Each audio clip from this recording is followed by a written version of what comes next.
Rain hammered the asphalt, like God was trying to wash something clean. A German shepherd, ribs showing through matted fur, legs trembling, rope burning into his neck, was being dragged behind a motorcycle at walking speed. The dog couldn't stand anymore. His back legs had given out a quarter-mile ago. He was being pulled across wet gravel on his side, whimpering with every yard. The biker laughed. Worthless mutt.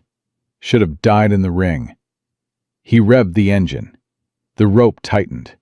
And from the gas station across the road, a Navy SEAL in digital camouflage dropped his coffee and said one word to the 90-pound German shepherd at his side.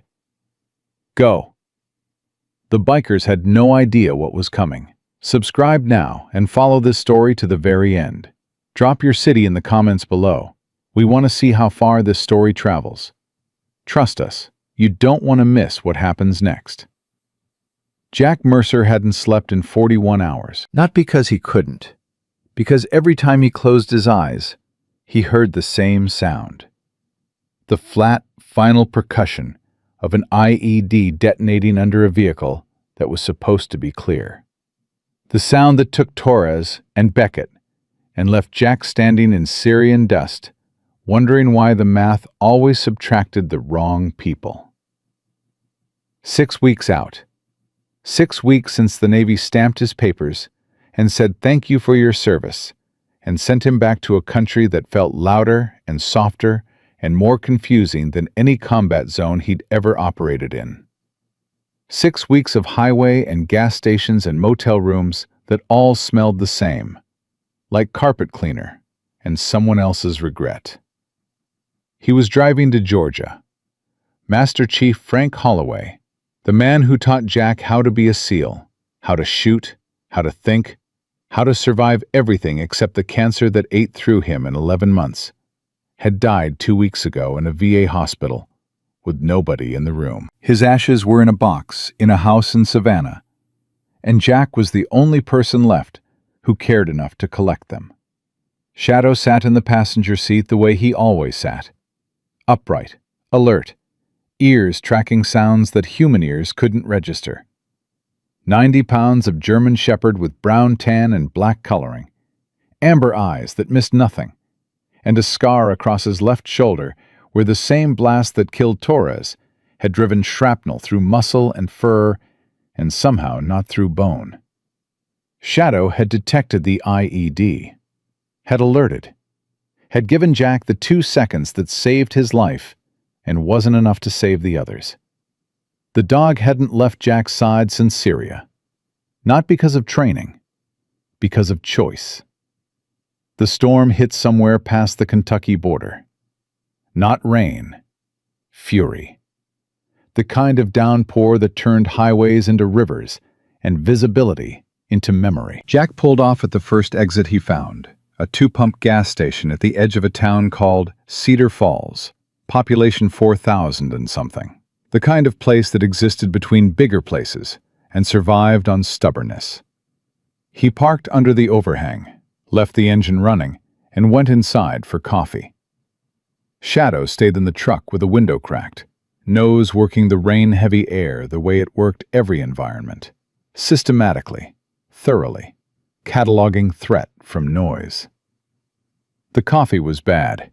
Jack drank it anyway. He'd consumed worse in places where bad coffee was a luxury and clean water was a mission objective. That was when Shadow barked.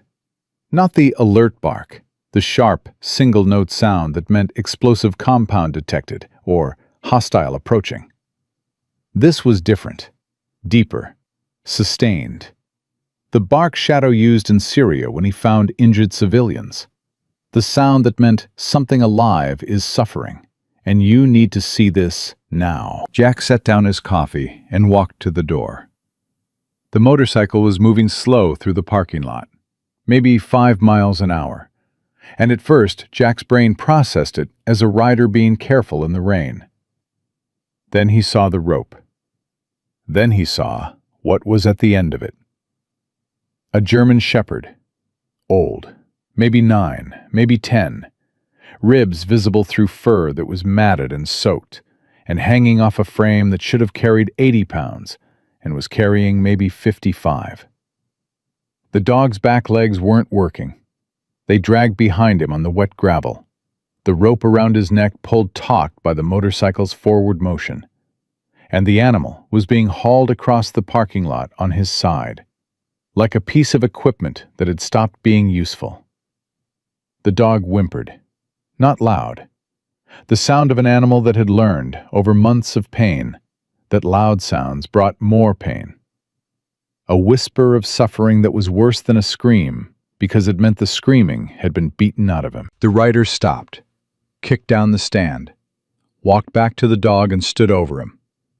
"Get up." The dog tried. Jack watched the effort, the front legs scrambling for purchase on wet asphalt, the back legs twitching with nerve damage that turned commands from brain to muscle into static.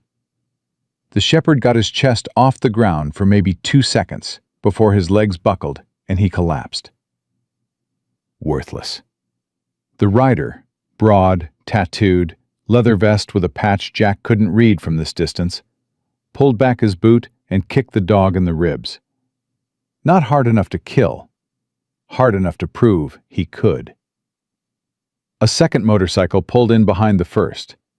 The rider was bigger, bearded, tattoos running up his neck and across his knuckles, the kind of man who took up space as a profession. He swung off his bike and looked at the dog on the ground with the expression of a property owner assessing damaged inventory. "Still breathing?" the bearded man asked. "Barely. Back legs are shot. Hasn't won a fight in 3 months. "Then dump it. Creek's a half-mile that way." "In this rain?" "Rain's better. Washes the evidence." Jack's hand was already on the door handle. His body had made the decision before his brain caught up. The same way it made decisions in Syria, when the gap between seeing a threat and acting on it was measured in fractions of seconds that meant the difference between alive and not alive. He stepped into the rain. Shadow was already out of the truck, not because Jack opened the door for him, because the dog had pushed through the cracked window with the focused urgency of an animal that had heard another animal's distress call and responded on instinct that predated training by 40,000 years. Shadow positioned himself 6 feet from the motorcycle, body low, ears forward, amber eyes locked on the man standing over the German shepherd. A growl rolled out of his chest, the deep, measured vibration that Jack had heard in buildings in Aleppo and on rooftops in Raqqa, and in every space where Shadow had identified a threat and was informing his handler that the threat existed and the response was ready, and the only thing missing was the word. "Drop the rope," Jack said. The tattooed rider turned, saw a man in NWU Type 3 digital camouflage, green and brown pattern, the unmistakable uniform of someone who had been trained by the United States military to walk into rooms that other people ran out of. Saw the 90-pound German shepherd at his side, with teeth visible, and a body that vibrated with controlled intent. "Mind your business, soldier." "I said drop it." The bearded man, the one who'd ordered the disposal, stepped forward. He moved with the particular confidence of a man who was accustomed to controlling spaces, to owning conversations, to being the largest and loudest presence in every room he entered. He smiled the way men smile when they think size settles arguments. "Easy, brother. Just a stray. Not worth your trouble. We picked him up off the road. Tried to help him. He's too far gone. Circle of life." Jack looked at the dog on the ground. The rope burns around the neck. Not fresh. Layered. Meaning this animal had been on a rope for weeks or months. The bite wounds, dozens of them, different stages of healing, concentrated on the face, neck, and front legs. The muzzle scarring, parallel lines where tape had been wrapped tight enough to leave permanent marks. "That's not a stray," Jack said. "That's a fighting dog. Those are attack wounds, not street wounds. That scarring on his muzzle is from having his mouth taped shut. And you're not helping him. You're disposing of evidence." The smile dropped off the bearded man's face. The calculation happened fast. Jack could see it, the way he could see combatants assessing odds in the field. Gas station. Security camera on the overhang. Military man with training visible in his posture.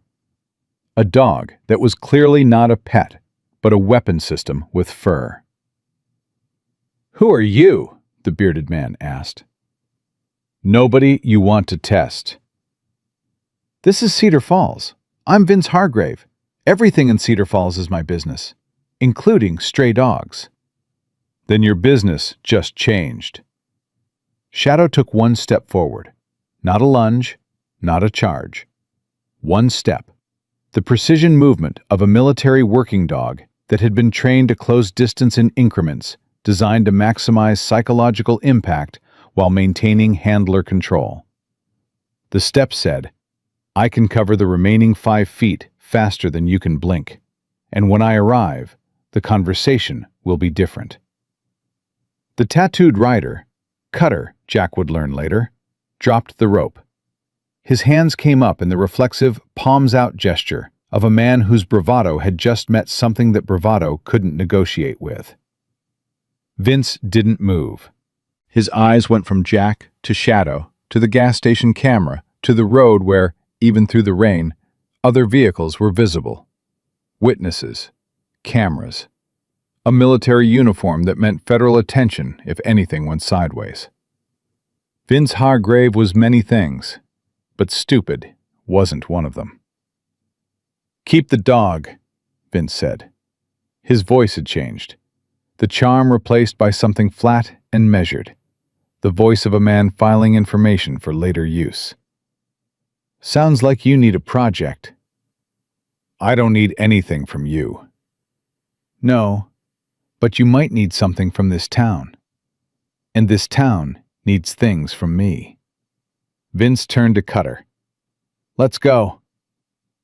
"Vince, he can't just—" "I said, let's go." They mounted their bikes. Vince looked at Jack one more time, a long, evaluating stare that Jack recognized from men he'd faced across rooms in Syria. Not angry, patient. The look of someone who was already planning the response and wanted you to know it. "You don't know what you just stepped into, soldier." "I know exactly what I stepped into. I've been stepping into it for 12 years. The motorcycles roared and disappeared into the rain. The sound faded. The parking lot went quiet, except for the downpour and the gasping, broken breathing of a German shepherd lying on wet gravel with a rope still around his neck. Jack knelt beside the dog, slowly, the way you approach anything that has been hurt by human hands, with the understanding that your species has already failed this creature, and the first job is proving you're different. The shepherd flinched. Every muscle in his wrecked body contracted, preparing for the kick, the drag, the pain that had become the only language humans spoke to him. "Easy," Jack said. "Easy, buddy. I'm not going to hurt you." He reached for the rope. The dog whimpered.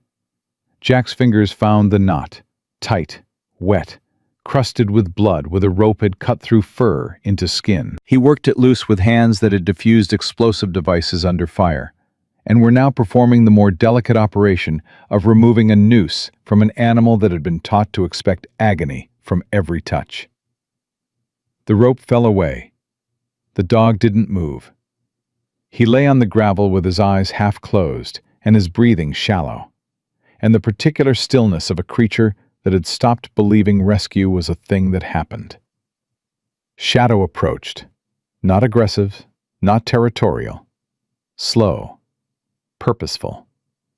He lowered his head and touched his nose to the old shepherd's face, a gesture Jack had never seen Shadow make with any animal, a contact that existed outside training and protocol in the ancient space where one dog recognizes another's suffering and says, in the only language that matters, "I'm here." The old shepherd's eyes opened. He looked at Shadow. He looked at Jack. And his tail moved. Once. A single exhausted wag. The last currency of an animal that had nothing left except the stubborn, irrational, magnificent refusal to stop hoping. Jack picked him up. 55 pounds of bone and scar tissue and matted fur and a heartbeat that should have quit months ago and didn't. He carried the dog to the truck and set him in the back seat.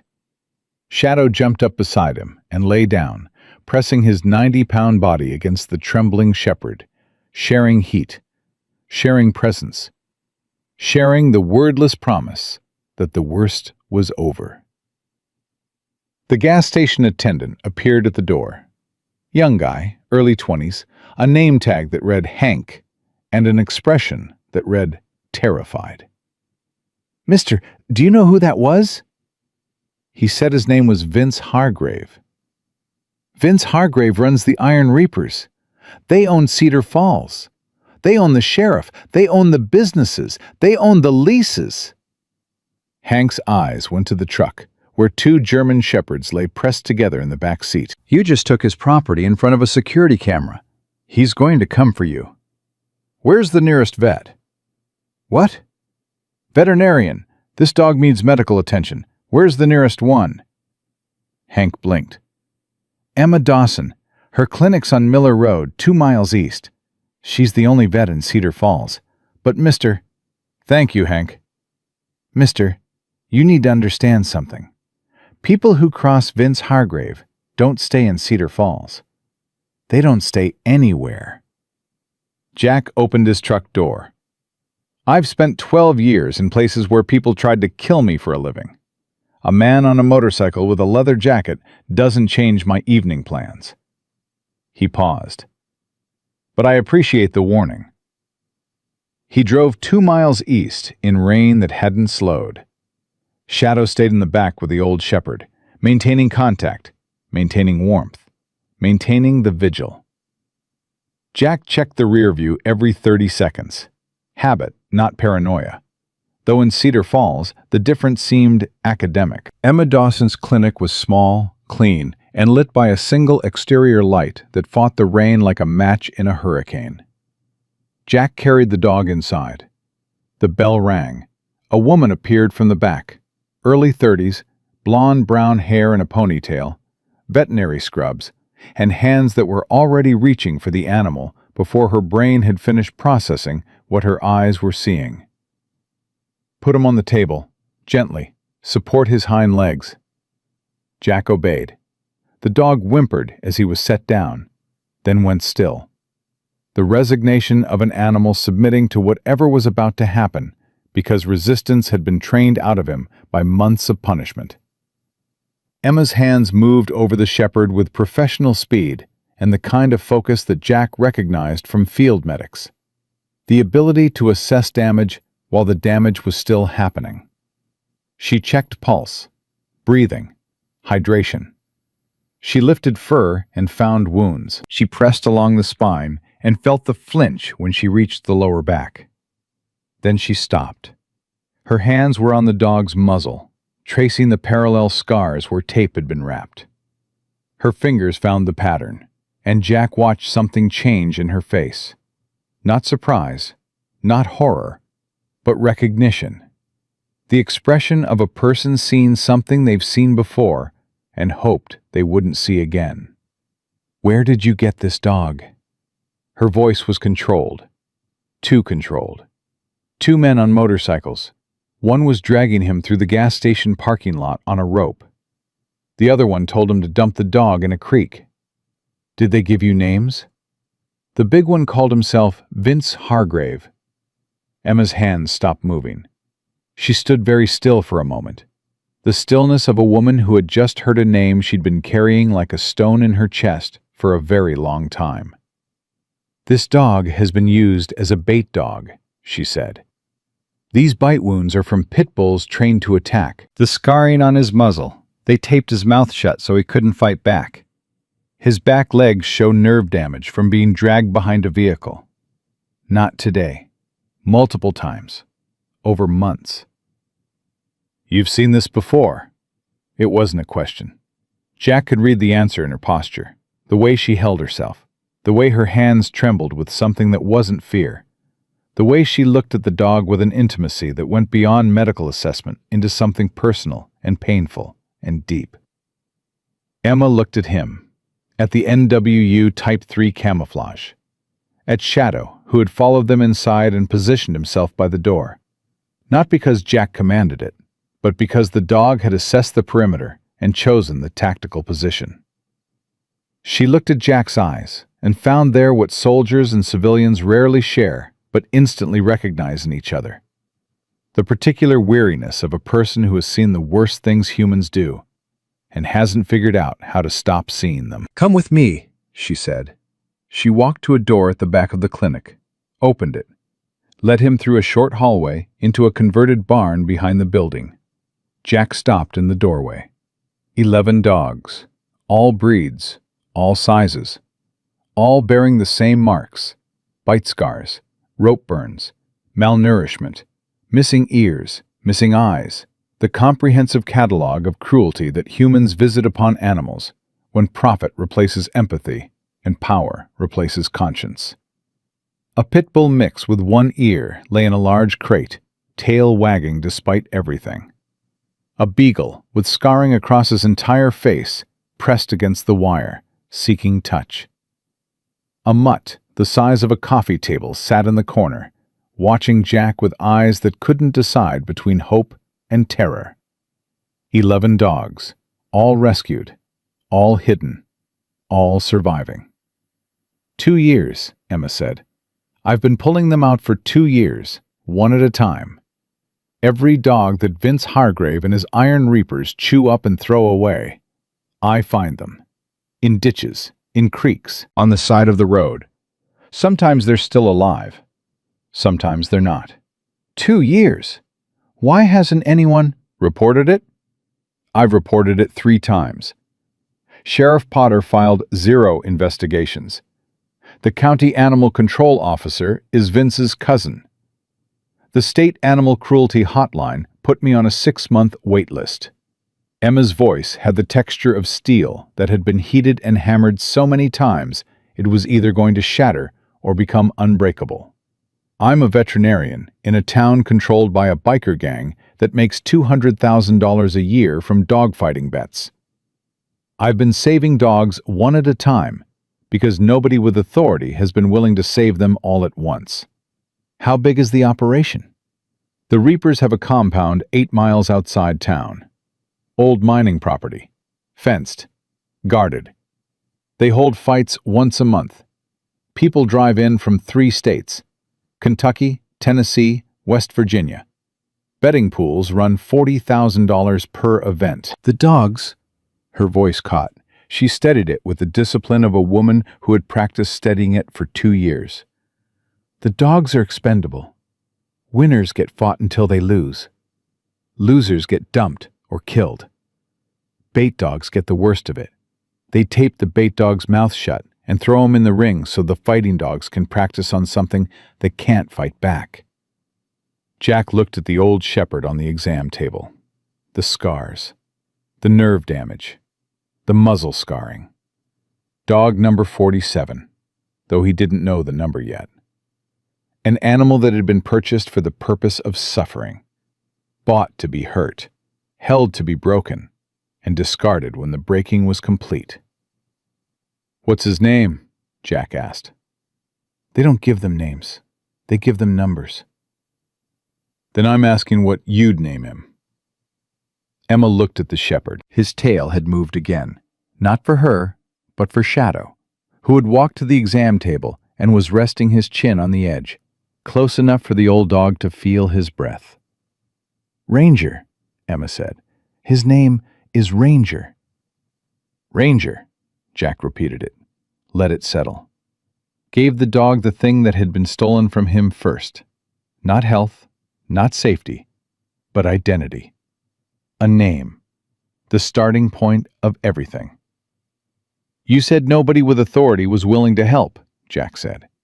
I'm standing in your clinic in a military uniform, with a combat-trained canine and absolutely no plans that can't be changed. What do you need? I need someone to take down Vince Hargrave. Not one dog at a time. All of it.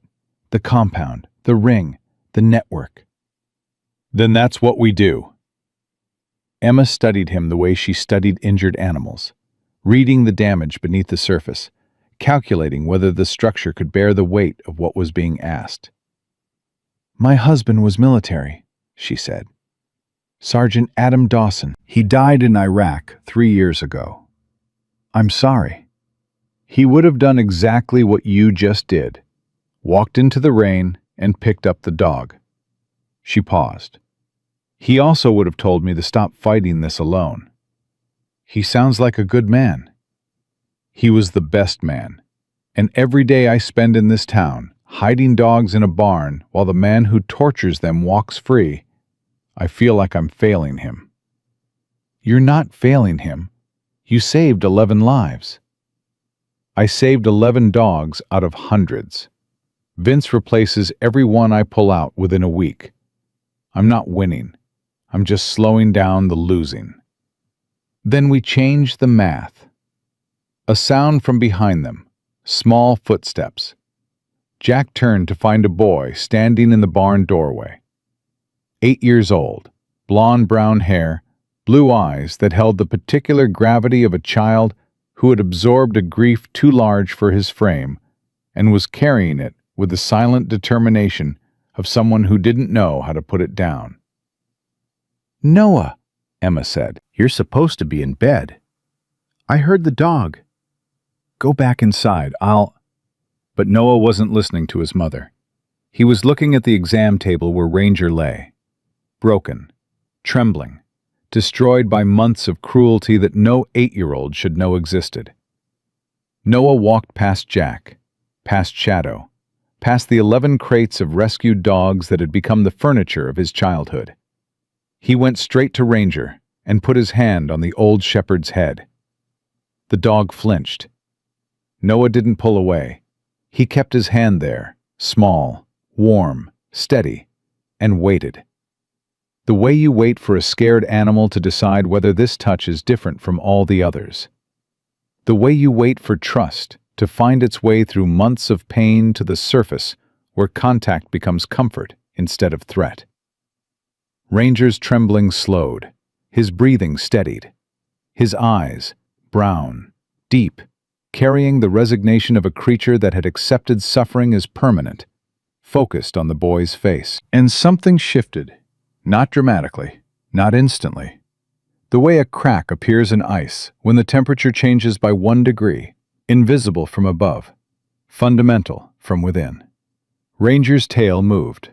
Not once, twice, 3 times. The first sustained wag that anyone had seen from this dog.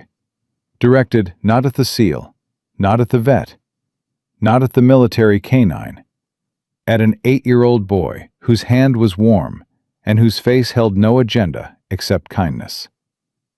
Mom, Noah said. He's not scared of me. No, baby, he's not. Can we keep him? Jack looked at Emma.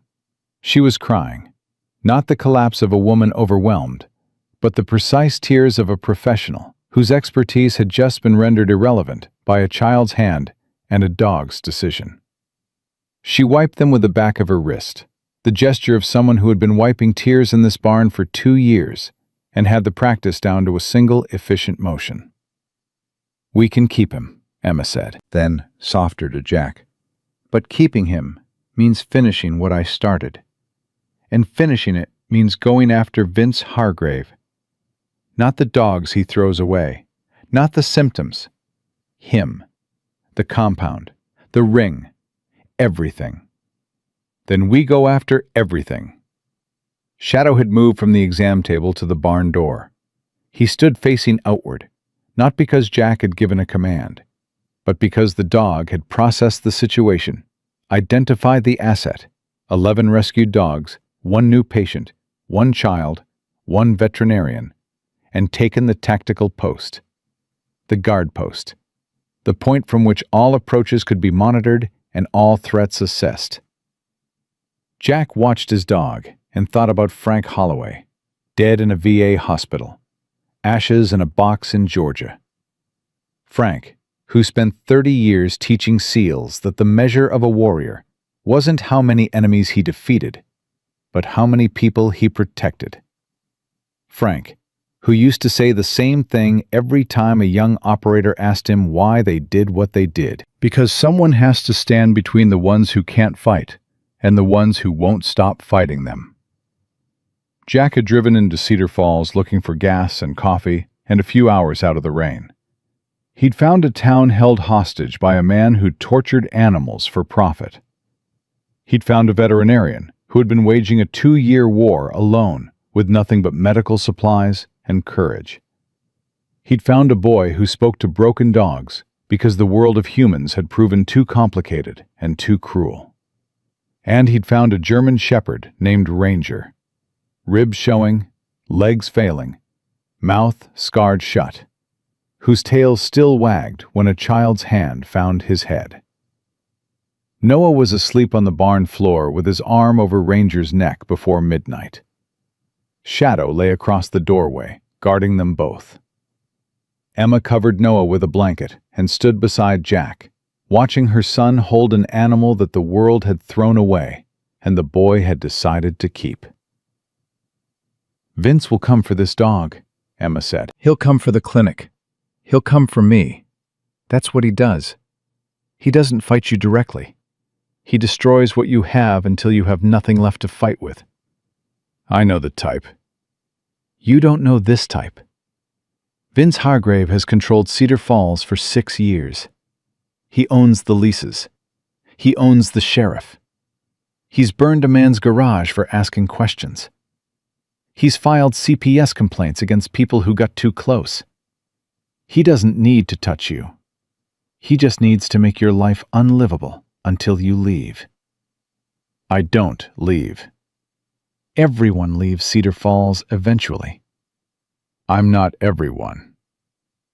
Jack looked at Shadow in the doorway, then at Ranger under Noah's arm, then at the 11 dogs in crates, who were alive because one woman had spent 2 years fighting a war she couldn't win and refused to surrender. "I spent 12 years in places where people told me it was impossible. Impossible is where I work best."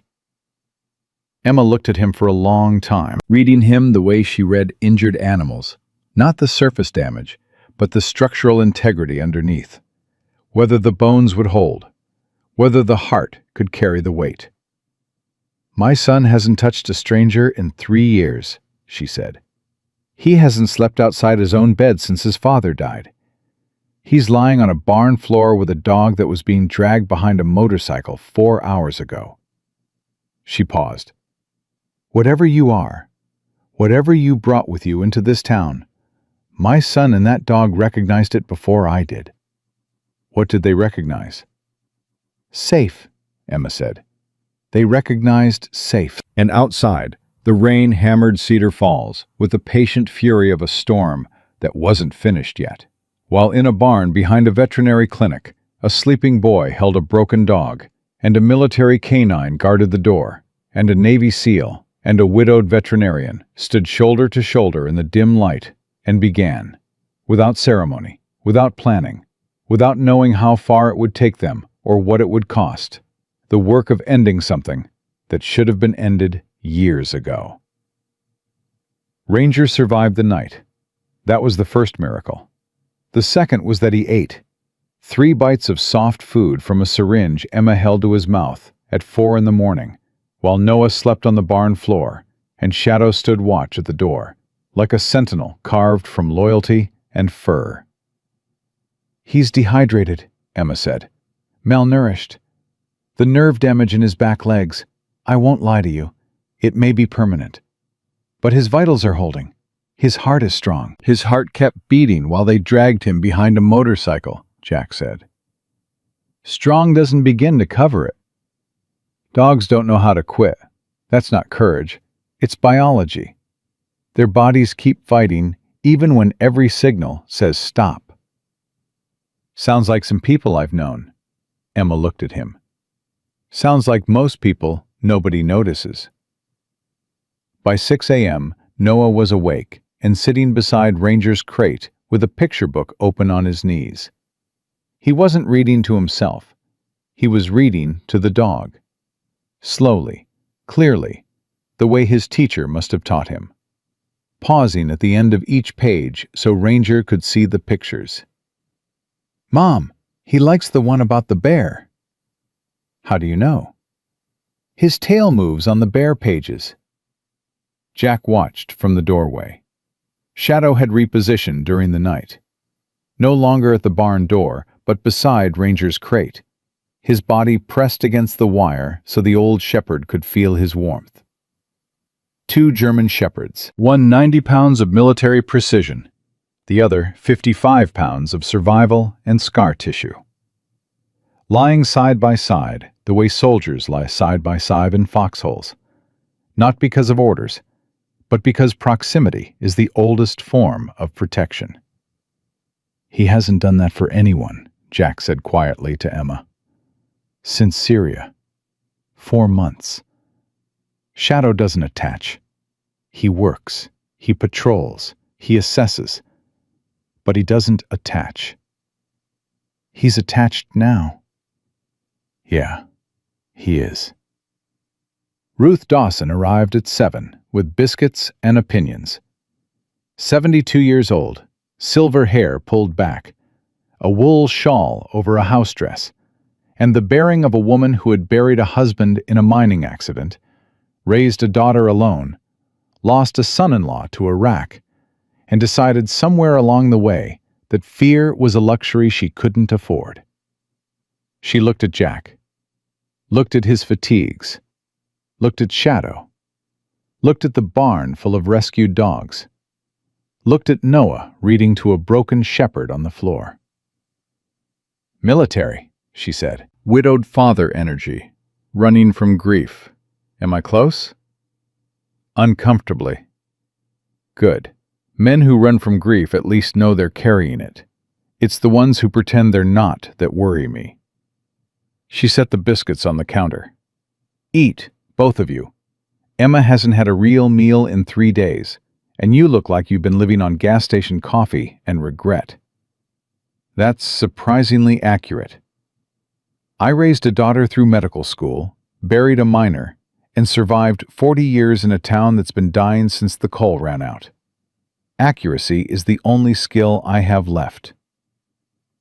Ruth sat down at the kitchen table and folded her hands. "Now tell me what happened last night, because my grandson is sleeping on a barn floor with a dog that looks like it went through a war, and I'd like to know which war." Jack told her. Vince, Cutter, the rope, the gas station, the rescue, the 11 dogs behind the clinic. Ruth listened without interrupting. When he finished, she was quiet for a moment that felt longer than it was. "Vince Hargrave has been running this town for 6 years, Ruth said.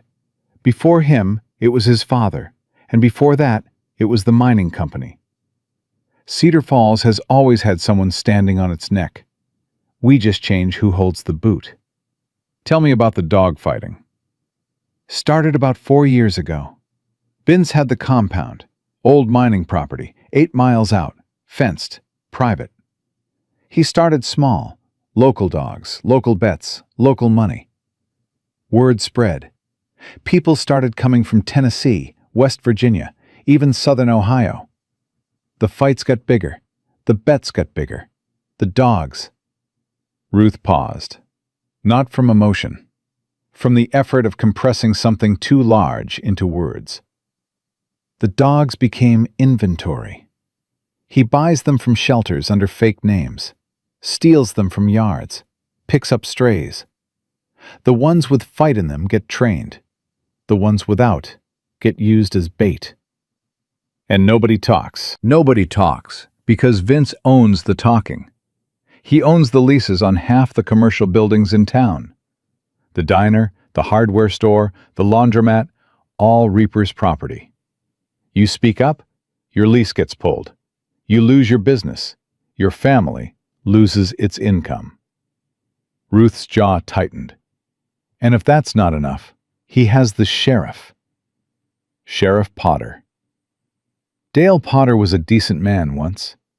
20 years ago, he was the kind of sheriff who coached Little League and knew everyone's name and actually believed the badge meant something. Ruth shook her head. Then his daughter got into trouble. Gambling debts. She owed money to people connected to the Reapers. Vince paid her debts and filmed the transaction. Now he owns Dale the same way he owns everything else. Through leverage. So the sheriff won't investigate the dogfighting. The sheriff won't investigate anything connected to Vince Hargrave. 4 years. 0 reports filed. 0 cases opened. Emma has reported it 3 times. Twice to Potter, once to the county. Potter filed nothing. The county forwarded it to Animal Control, which is run by Vince's cousin. Ruth looked at Jack with a steady, unflinching gaze of a woman who had lived long enough to know that truth, unaccompanied by power, was just noise. My granddaughter-in-law has been fighting this alone for 2 years. She's saved 11 dogs. Vince has destroyed hundreds. The math isn't working. The math is about to change. I've heard that before, from good men who meant it and didn't have the tools to back it up. I have the tools. Military tools? Military connections. There's a federal law, the Animal Fighting Prohibition Act. Dogfighting is a federal felony. If the operation crosses state lines, which it does, you said people come from 3 states. The FBI has jurisdiction. Local corruption becomes irrelevant. Ruth studied him. You sound like a man with a plan. I sound like a man who needs a phone call. Do you have Danny Voss's kind of contacts, or do I need to make my own? I don't know who Danny Voss is. Neither does Vince Hargrave. That's the point. Jack stepped outside and called Danny Voss, former SEAL teammate, now working with an animal rescue nonprofit that had built relationships with federal law enforcement through years of documenting illegal animal fighting operations. Danny, Jack Mercer. Jack Mercer, who's supposed to be in Georgia picking up Holloway's ashes? I got sidetracked. By what? A biker gang running a dogfighting ring in eastern Kentucky. At least 12 rescued victims documented by a local vet. Multi-state operation. The local sheriff is compromised. The county is useless. And last night, I watched them drag a German shepherd behind a motorcycle through a rainstorm. Danny was quiet for 3 seconds. How big is the operation? Fights monthly. Participants from Kentucky, Tennessee, West Virginia. Betting pools average 40,000 per event. Dogs sourced from shelters, stolen from homes, picked up as strays. I did recon on the compound from the road. Fenced mining property. Estimated 30-plus dogs in cages. You did recon. Of course you did. Old habits. Jack, if this crosses state lines, and multi-state betting absolutely does, this isn't local. This is federal. Animal fighting conspiracy. Interstate transport of animals for fighting. Organized gambling. I know an FBI agent, Marcus Cole. He's been building animal fighting cases for 3 years.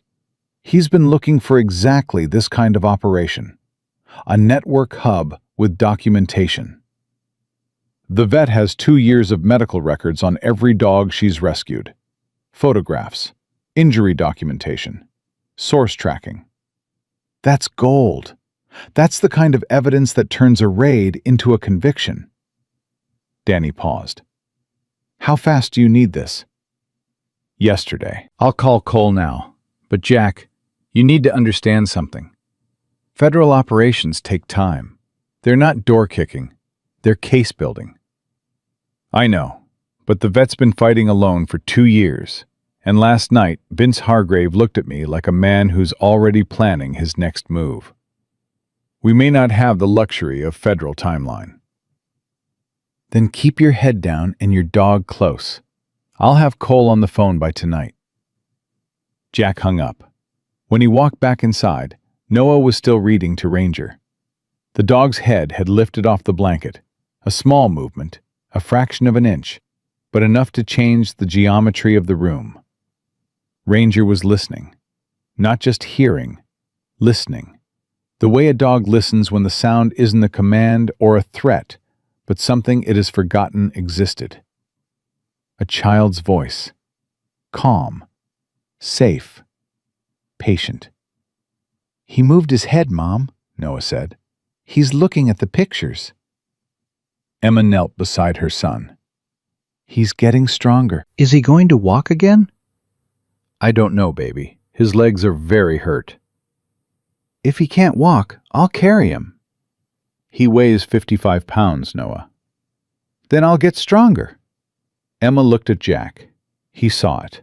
The crack in the professional composure. The mother underneath the veterinarian. The woman who had spent 3 years raising a boy alone in a town that was dying, and watching that boy choose, with the absolute moral clarity that only children possess, to love the things the world threw away. "Your son's something else," Jack said. "He's his father's son. Adam would have carried every dog in that barn on his back if it meant they were safe. Then Adam and Frank Holloway would have gotten along." "Who's Frank Holloway?" "My mentor, Master Chief, 30 years Navy, died of cancer 2 weeks ago. His ashes are in Georgia. I was driving to get them when the storm hit." "And you stopped?" "I stopped because my dog barked. Shadow heard Ranger before I did." Emma looked at Shadow, still pressed against Ranger's crate. "Shadow heard a dog in pain and told you about it. That's not training. That's character." "That's Shadow. He's been telling me what matters since Syria. I just got better at listening." The retaliation started at noon. Jack heard the sound first. Glass breaking. A sharp musical cascade that stopped as suddenly as it started. He was in the clinic lobby when it happened. By the time he reached the front, the damage was done. 3 windows smashed.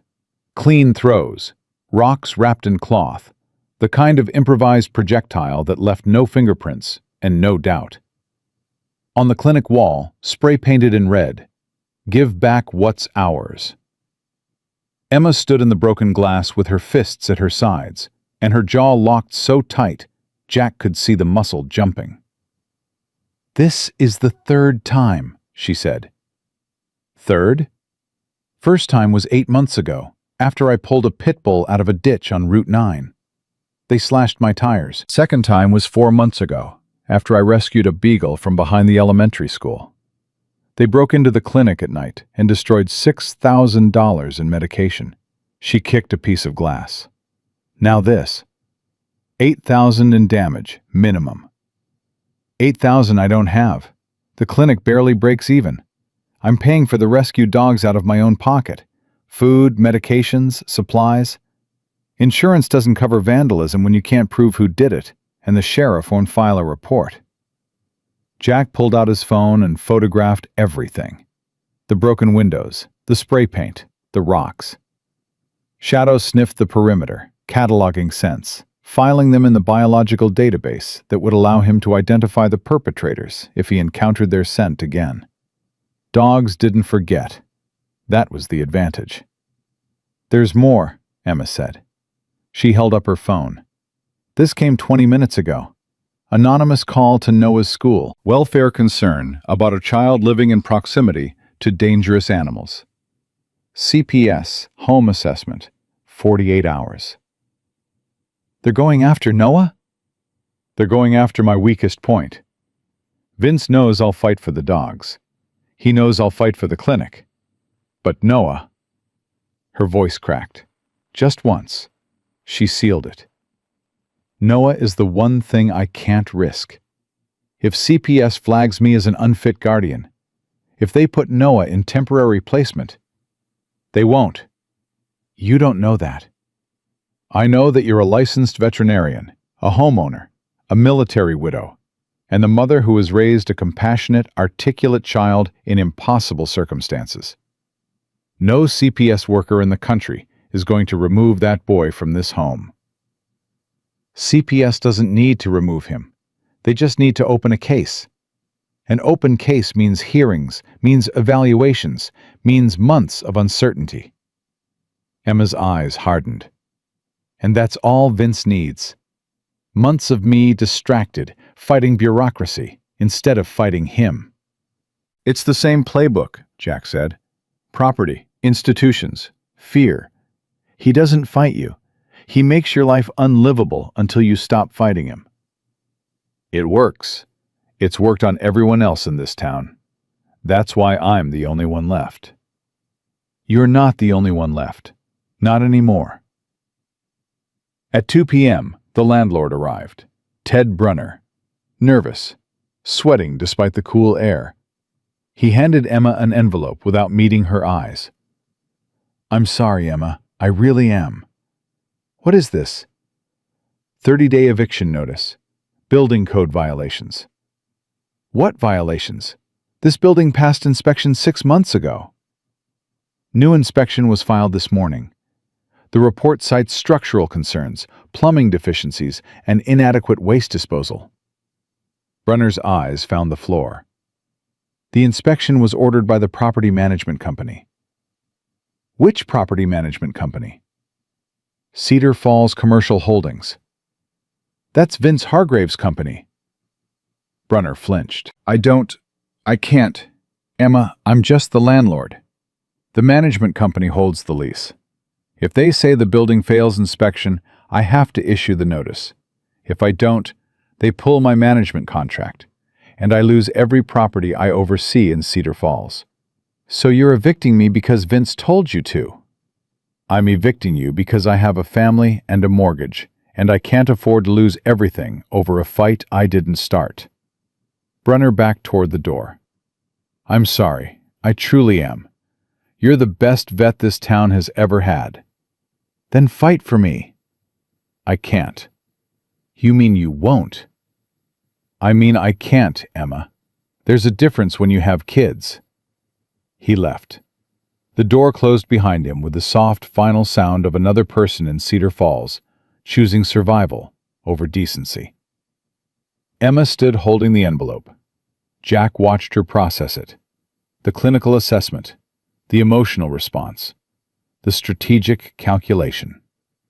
3 attacks in 4 hours. Windows. CPS. Eviction. A coordinated assault on every front simultaneously, designed to overwhelm, to fragment attention, to force a choice between fighting and surviving. He's not attacking you, Jack said. He's surrounding you. Classic siege tactics. Cut supply lines, cut support, cut morale. Make the cost of resistance higher than the cost of surrender. I'm not surrendering. I know you're not, but you need reinforcements. He held up his phone. Danny's contacting the FBI tonight. An agent named Marcus Cole. He's been building animal fighting cases for 3 years. Your records, your documentation, the 12 dogs. That's the evidence he needs to move. Move how fast? Because I have 30 days before I lose this building, 48 hours before CPS shows up, and a feeling that Vince Hargrave isn't done yet. He's not done. Men like Vince escalate until they're stopped. But federal operations take time. I know. I've been waiting for time to work in my favor for 2 years. Emma set the envelope on the counter. What can you do right now? Right now? I can do what I was trained to do. Gather intelligence. On the compound? On everything. The compound, the fight schedule, the network. I did recon from the road last night. I counted 30+ dogs in cages. I can do more. That's dangerous. I've done dangerous for 12 years. This is Kentucky, not Syria. Kentucky has its own kind of dangerous. Every place does. The difference is, I've got a 90-pound German shepherd who can smell a threat from 100 yards and hasn't been wrong yet. Jack paused. I need to see what's inside that compound. The more I know about the operation, the more I can give the FBI when they engage. If they engage. They'll engage. Danny Voss doesn't call in favors unless they pay off, and an agent who's been building animal fighting cases for 3 years isn't going to pass on a multi-state operation with 2 years of veterinary documentation and an inside witness. What inside witness? Working on it. That night, Jack went to the compound, alone, Shadow beside him. SEAL skills, silent approach, perimeter assessment, entry point identification, observation from concealment. The storm had cleared, but the ground was still wet, which was tactical advantage. Soft earth muffled footsteps, and the residual cloud cover eliminated moonlight shadows. The compound was exactly what Ruth had described. Fenced mining property. 2 structures, a main building and a barn. Generator power. 4 vehicles in the lot. 2 guards, rotating, disciplined enough to follow a pattern, but not disciplined enough to vary it. 80-second intervals between passes. And the dogs. Jack counted 34. Cages arranged in rows behind the barn. Some dogs pacing, agitated, muscular, trained for aggression. Some dogs cowering, smaller, scarred, pressed into corners with the body language of animals that had learned to make themselves invisible. And in one cage, separated from the others, a pregnant female. Big. A German Shepherd mix. Belly distended, breathing hard. Jack photographed everything. He didn't enter, didn't engage. Intelligence gathering. The SEAL way. Understand the environment before you change it. He was back at the clinic by midnight. Emma was still awake, sitting beside Ranger's crate, checking his vitals. Shadow went directly to Ranger and resumed his position, pressed against the wire, sharing heat, maintaining the vigil. 34 dogs, Jack said. 2 guards, regular rotation. A main building, a barn, and a cage set up behind the barn. He showed her the photos on his phone. And a pregnant female in a separate cage. Emma took the phone, scrolled through the images, stopped on the pregnant dog. Her hand went to her mouth. That's Belle, she whispered. You know her? The Hendersons' dog. Stolen from their yard 4 months ago. They put up flyers, called animal control, called the sheriff. Their kids cried for weeks. Emma's voice shook. She's due any day. If she delivers in that cage, in those conditions... We're going to get her out. Jack, you can't just... I can, and I will, but not tonight. Tonight I call Danny. I brief him on what I've got, and I get the FBI engaged. He took his phone back. Emma, how many dogs have you pulled out in 2 years? 11. There are 34 in that compound right now, plus the 11 you've saved, plus however many Vince has destroyed that nobody found. This isn't one man's cruelty. It's an industry. And industries don't get shut down by pulling out one victim at a time. They get shut down by exposing the whole system. I know that. I've known it for 2 years. The difference is, you don't have to know it alone anymore. Emma set down her stethoscope. Why are you doing this? Because a dog barked. That's not enough. You were driving to Georgia. You had your own grief, your own mission. You could have called animal control from the gas station and kept driving. Animal control is Vince's cousin. You didn't know that at the gas station. Jack was quiet. He looked at Ranger, eyes closed now, breathing steady, Noah's blanket still draped over his body. He looked at Shadow, alert, guarding, the biological embodiment of everything Frank Holloway had taught him about service. Frank Holloway, my mentor. He used to say the measure of a man isn't what he does when the world is watching. It's what he does when he's the only one who sees. Jack paused. I was the only one at that gas station. I saw a dog being dragged through the rain, and I thought about every time in my career when I saw something wrong and followed orders instead of my gut. Torres and Beckett are dead because I followed a briefing that said the road was clear instead of trusting Shadow's alert. His voice dropped. I'm not following the wrong orders anymore. When my dog says something's wrong, I listen. Emma held his gaze. Adam used to say something similar. He said the uniform doesn't make you a soldier. The choices do. Adam was right. He usually was. It was annoying. Jack almost smiled. Get some sleep, Emma. Tomorrow's going to be longer than today.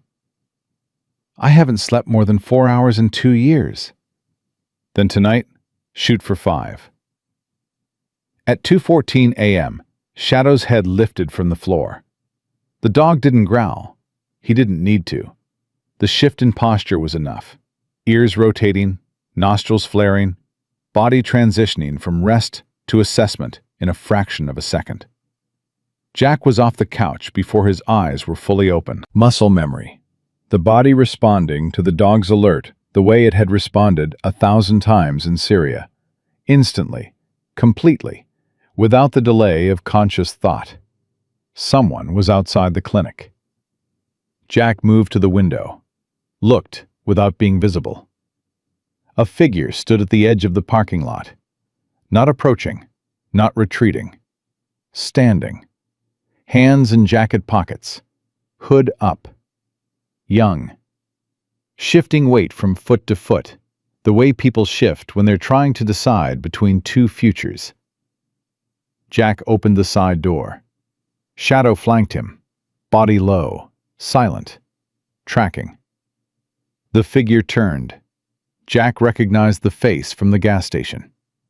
The youngest biker, the one who had laughed when the others laughed, and gone quiet when the others went quiet. Riggs, 24 years old, eyes that held the particular panic of a man standing on a line he couldn't uncross. "What do you want?" Jack said. "I can't do this anymore." Riggs' voice was thin, stretched, the voice of someone who had been holding something toxic for too long and was finally vomiting it up. "There's a fight scheduled Saturday. 20 dogs. Vince is bringing in dogs from Tennessee and West Virginia. High rollers. $80,000 pot." "Why are you telling me?" "Because there's a kid in there reading to a dog that I helped destroy." Riggs's composure cracked.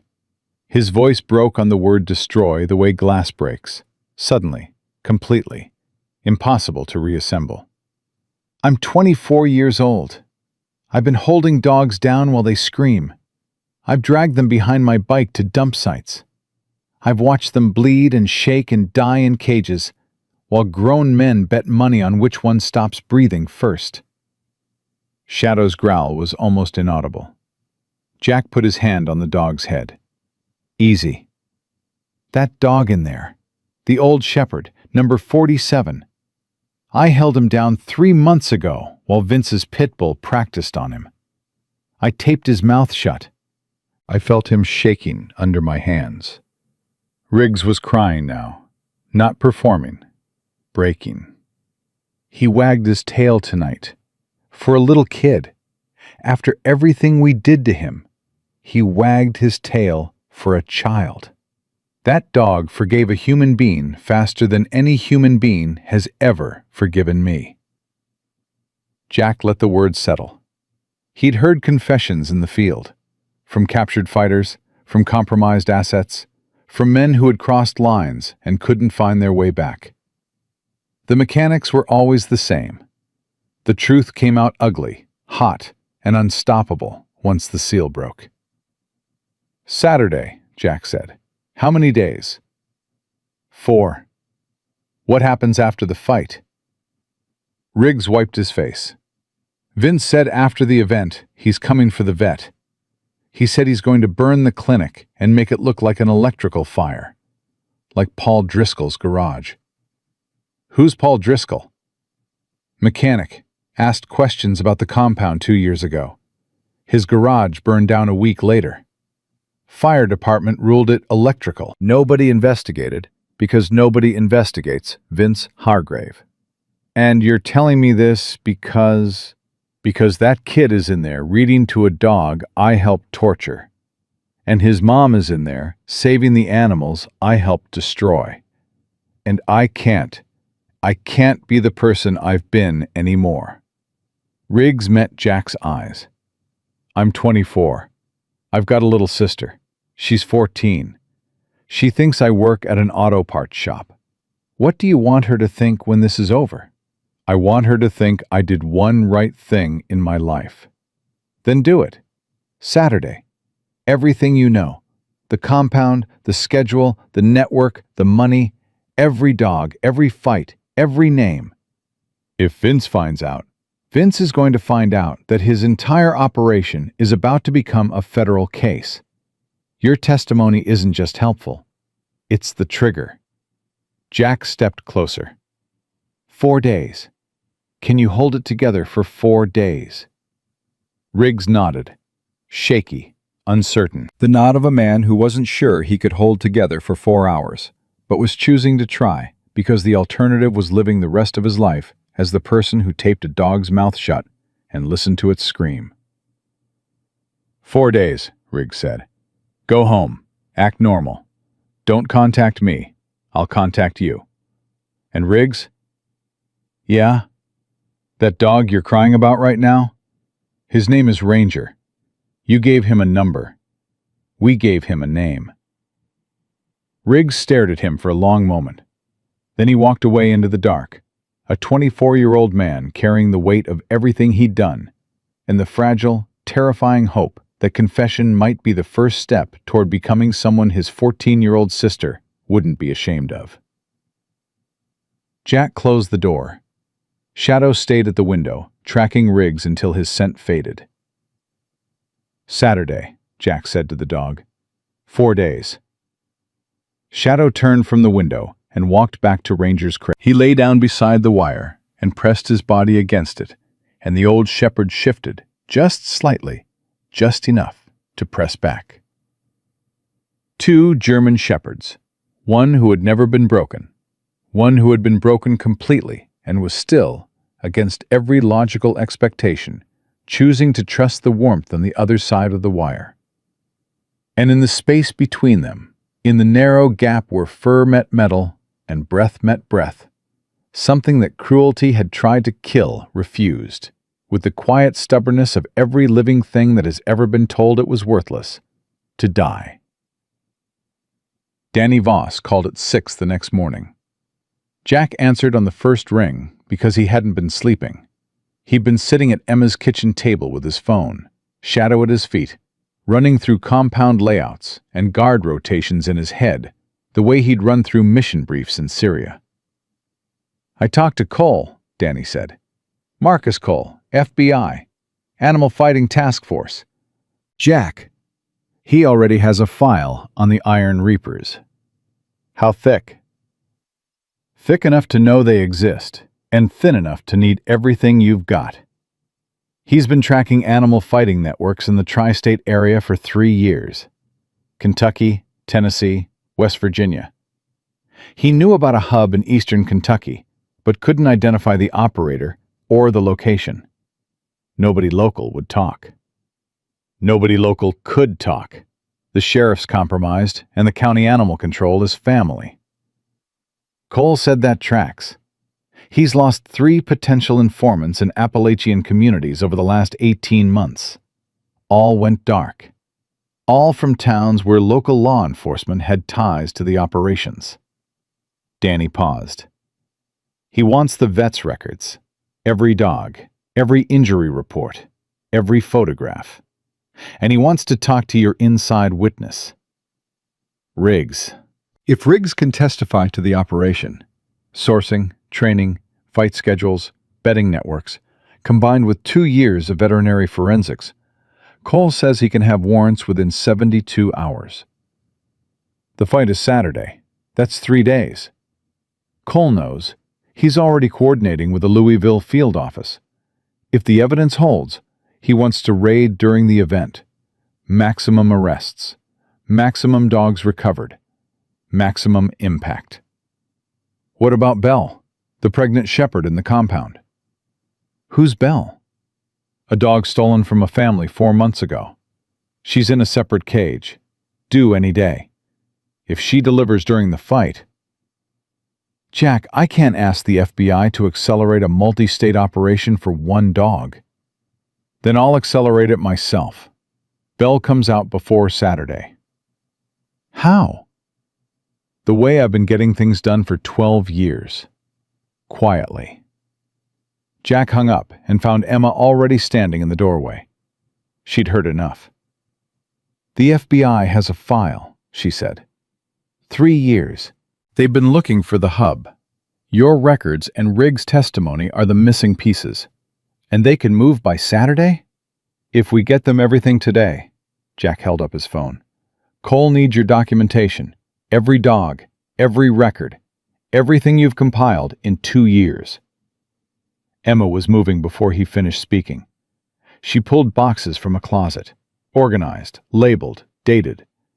2 years of rescued dogs documented with the precision of a woman who had known, somewhere in the back of her mind, that the day would come when someone would finally ask to see it.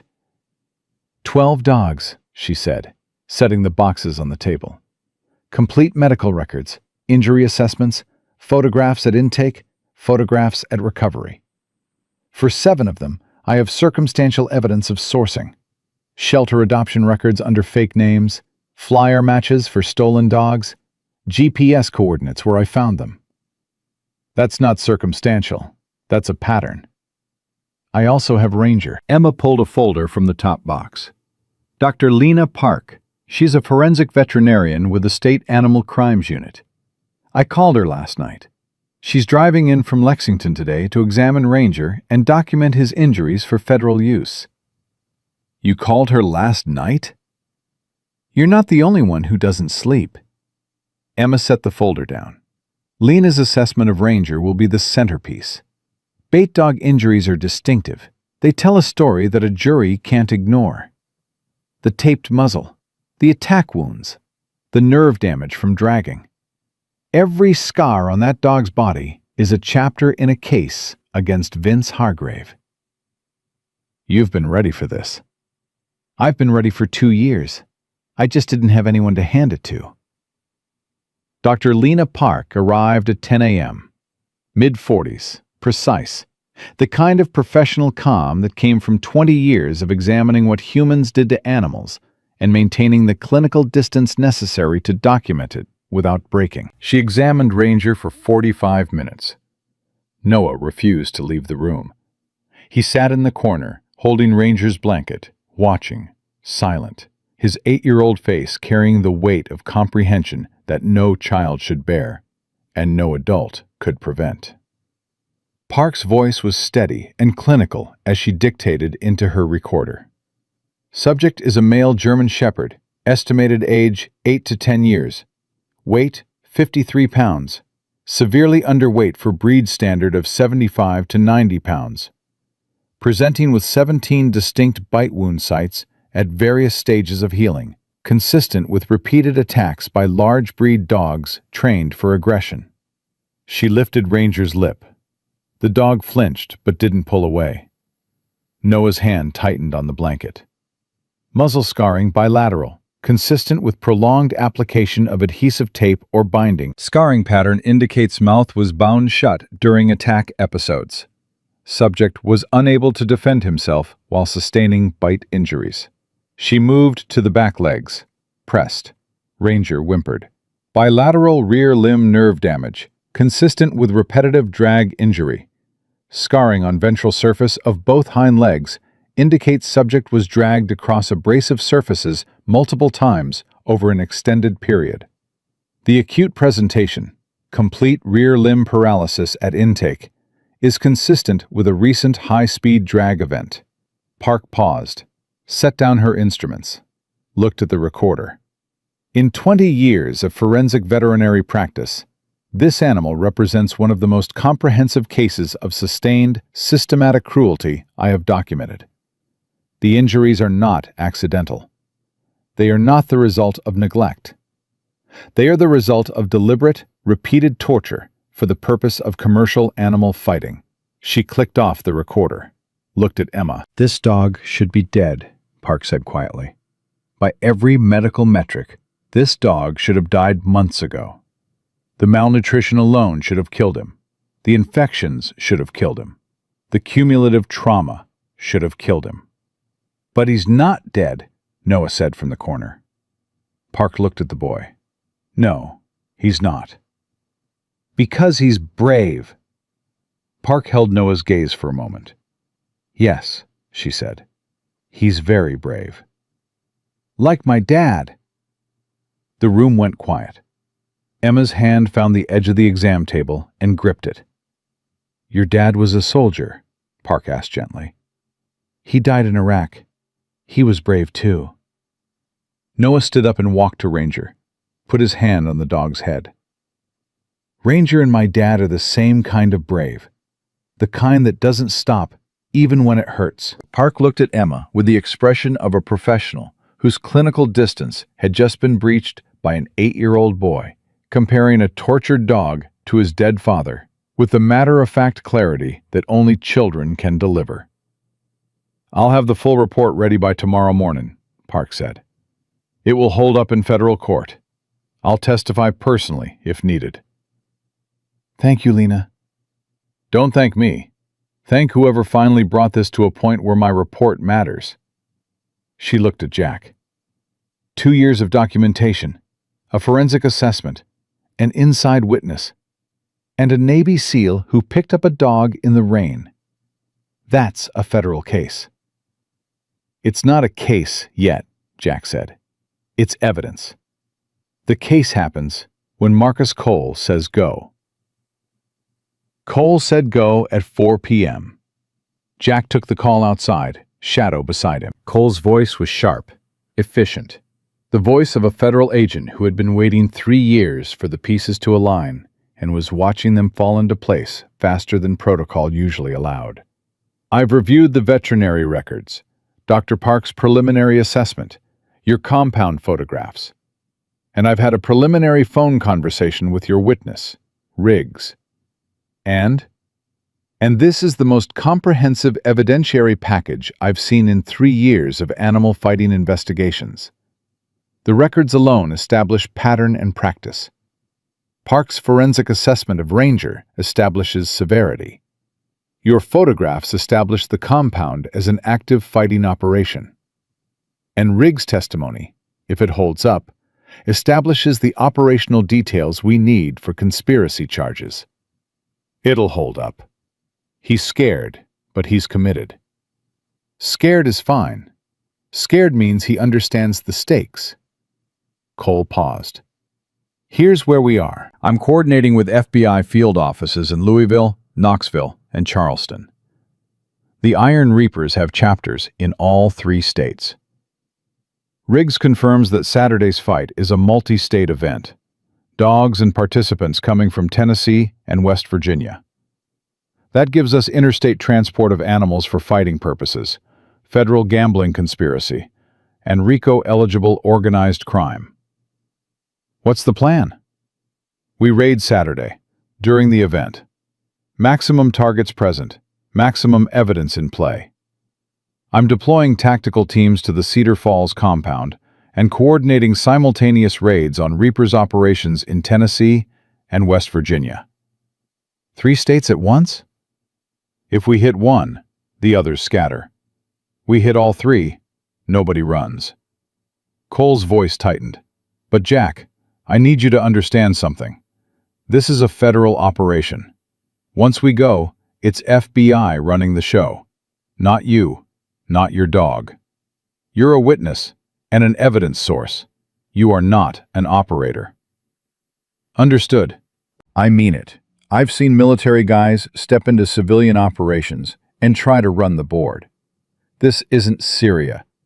These are federal warrants executed by federal agents following federal rules of engagement. If you interfere with the operation, Agent Cole, I've spent 12 years following orders that got people killed. I'm not going to interfere with orders that save lives. Jack paused. But I need one thing. What?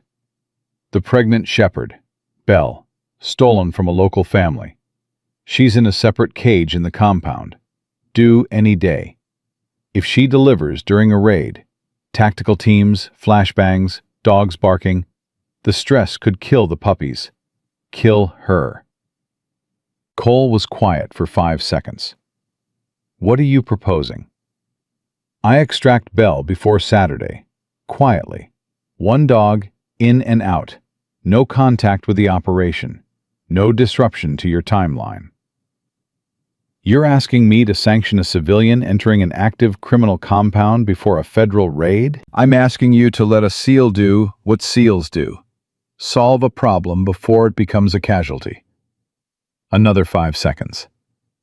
If you're caught, I've never heard of you.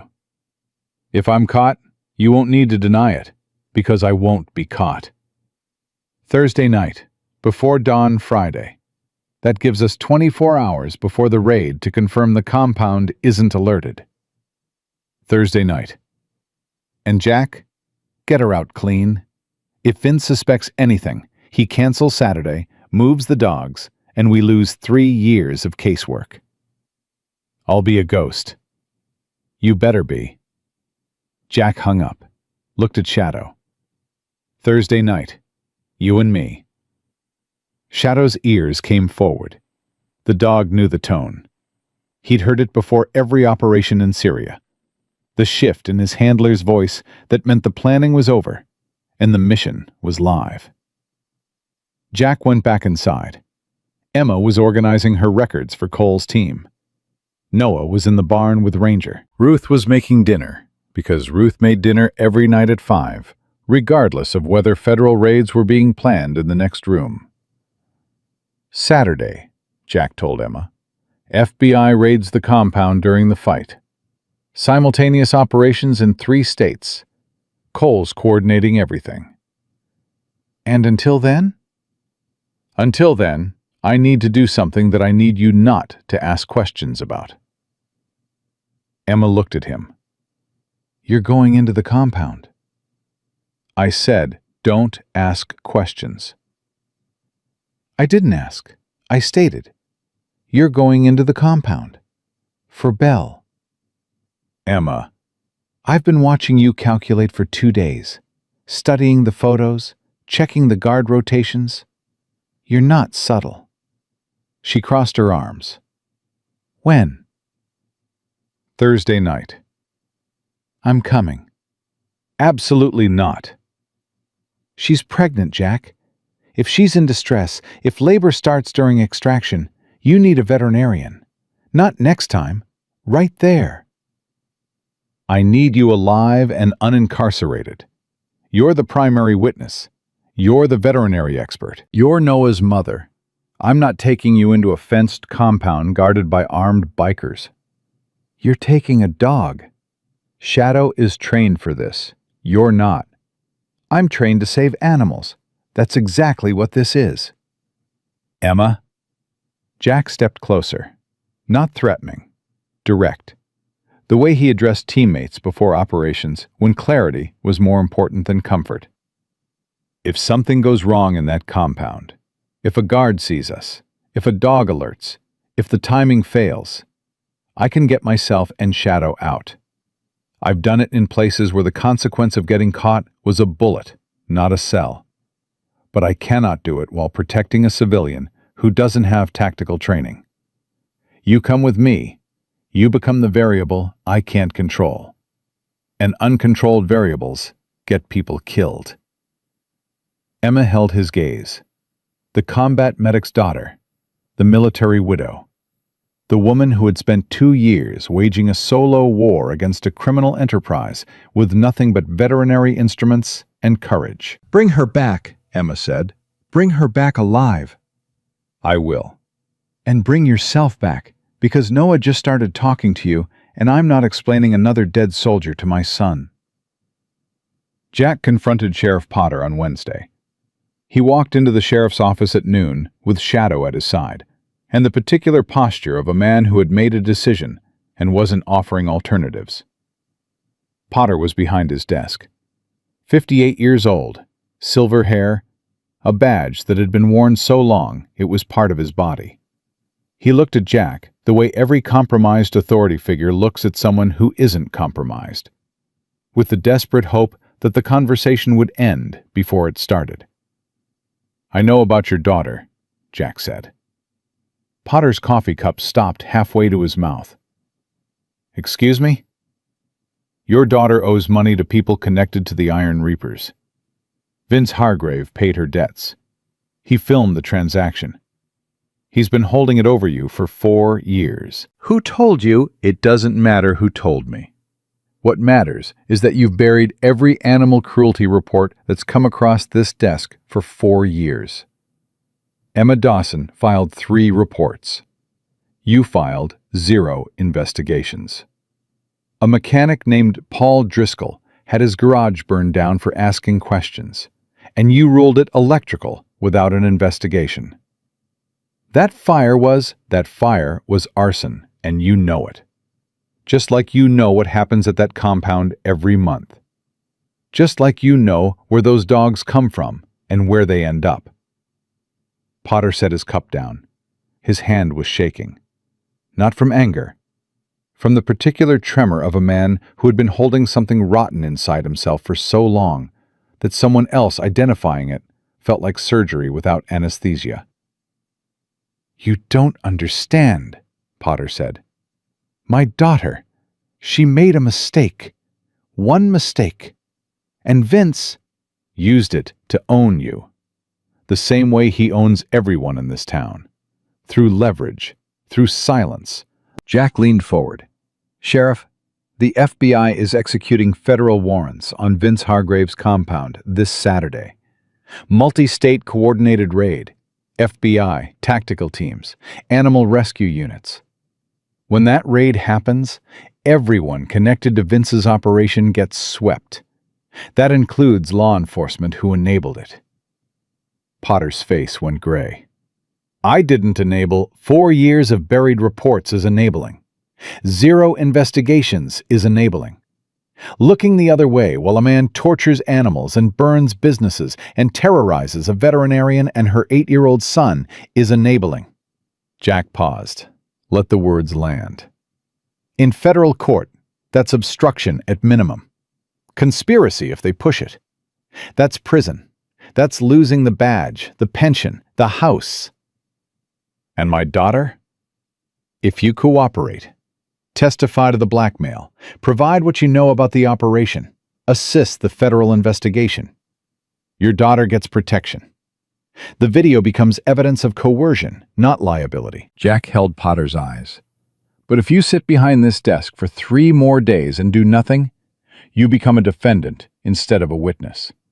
And your daughter loses her father to the same system that already took her freedom." Potter was quiet. Jack counted the silence the way he counted silence before engagement. Not with impatience, but with the understanding that the space between a decision and its declaration was where character lived. "I've worn this badge for 22 years, Potter said. 22 years, and the last 4 of them have been the worst of my life. I became a sheriff because I believed in what it meant. I believed in protecting people." His voice broke. "And then a man walked into my office with a video of my daughter, and I sold everything I believed in to protect her." You made a choice under coercion. That's human. What you do in the next 72 hours, that's character. Potter opened a desk drawer, pulled out a file, thick, worn, handled so many times the edges were soft. He set it on the desk. 4 years, Potter said. Every report I received and buried. Every complaint I logged and never acted on. Dates, names, descriptions. He pushed it toward Jack. I kept it because I couldn't destroy it. Destroying it would have meant accepting what I'd become. Why didn't you send it to the state? Because the state routes animal cruelty to county, and county routes to my office, and my office is compromised. The system feeds back into itself. Potter looked at the file. But the FBI doesn't route through county. No, the FBI doesn't. Then give them everything. And tell them... Potter's voice cracked. He steadied it with the last fragment of dignity he had left. Tell them I should have done this 4 years ago. Tell them I'm sorry. Tell them yourself. Agent Marcus Cole will contact you by tonight. Jack took the file. 4 years of failure, documented with the precision of a man who couldn't act on his knowledge, but couldn't bear to lose it. Complaints from Emma. Complaints from residents. A detailed log of every fight night Potter had known about and pretended he didn't. Dates. Estimated attendees. License plates he'd run and never reported. One more thing, Potter said as Jack reached the door. Saturday night. The fight. Vince always posts extra guards for the big events. 4 instead of 2. Armed. I know. And he keeps the high-value dogs, the champions, in the basement of the main building, not in the cages outside. If the FBI only hits the grounds, they'll miss 20 dogs. That's useful, Sheriff. It's the least I can do, and the most I should have done years ago. Thursday night. 0 dark 100. Jack and Shadow moved through the tree line toward the Reaper's compound, with the silence of 2 beings who had spent years learning to navigate hostile territory without disturbing the air around them. 2 guards, 80-second rotation. Jack had timed it for 3 nights running. The gap between passes on the east fence was 41 seconds. 41 seconds to cut wire, enter, locate Bell's cage, extract, and exit. Shadow went first, low, fast, through the gap in the fence before Jack's hands finished pulling the wire apart. The dog moved toward the cages, nose working, cataloging scents, identifying the target. He stopped at the 4th cage from the end. Belle. A German Shepherd mix, lying on her side, belly swollen, breathing hard. Her eyes found Shadow in the dark, not with fear, but with the recognition that dogs share across every barrier humans have built. A sound came from her throat, not a bark, a plea. Jack opened the cage with wire cutters. Belle tried to stand, couldn't. Her legs shook, her weight shifted, and she collapsed back to the straw. Jack reached in and lifted her. 65 pounds of pregnant, terrified dog who pressed her face against his chest the way Ranger had pressed against Shadow's body, seeking warmth, seeking the thing that had been absent for 4 months and was suddenly, inexplicably, present. Safety. Shadow cleared the path back, through the cage rows, past the barn, to the fence gap, through, into the trees. The entire extraction took 3 minutes and 14 seconds. No guards alerted. No dogs barked. Clean. Silent. The kind of operation that Frank Holloway would have graded with a nod and a single word. Acceptable. They were 200 yards from the compound when Belle whimpered. Jack felt it, a contraction rippling through her body, muscles tightening, legs curling. She pressed harder against his chest. "Not now," Jack whispered. "Hold on. Just a little further." He ran. Shadow ran beside him, through the trees to the truck, into the cab, engine on, phone out. "Emma, I have her. She's in labor." "How far?" 10 minutes. "Drive faster." He drove faster. Emma was waiting at the clinic door. She took Belle from Jack's arms with the practiced certainty of a woman who had delivered more puppies than she could count, and every time treated it like the first time. "She's dilating. Active labor. First puppy's coming fast." They moved into the surgical room. Emma worked. Jack assisted. Shadow stood in the doorway, not guarding this time, but watching. The dog's amber eyes tracked every movement with an attention that went beyond vigilance into something closer to reverence. The creation of life observed by an animal whose entire existence had been structured around its destruction. The first puppy arrived at 4:17 a.m. Tiny, wet, moving. Emma cleared the membrane, stimulated breathing, and set the puppy against Belle's side. Belle's tongue found her baby immediately, licking, cleaning, the ancient instinct that no cage or ring or 4 months of captivity could erase. The second puppy at 4:22, the third at 4:31, the fourth at 4:40, the fifth at 4:48. 5 puppies, all breathing, all moving, all pressing against their mother's body with the blind, absolute trust of creatures who had entered the world in a veterinary clinic instead of a cage, because a seal and a German shepherd had walked through a fence in the dark. The 6th puppy came at 4:55. It didn't move. Emma worked on it, clearing airways, stimulating, pressing. 30 seconds. A minute. Jack watched her hands, steady, precise, relentless, and recognized the medic's refusal to stop. "Come on," Emma whispered. "Come on, little one." The puppy gasped, squirmed, let out a sound so small it barely qualified as noise.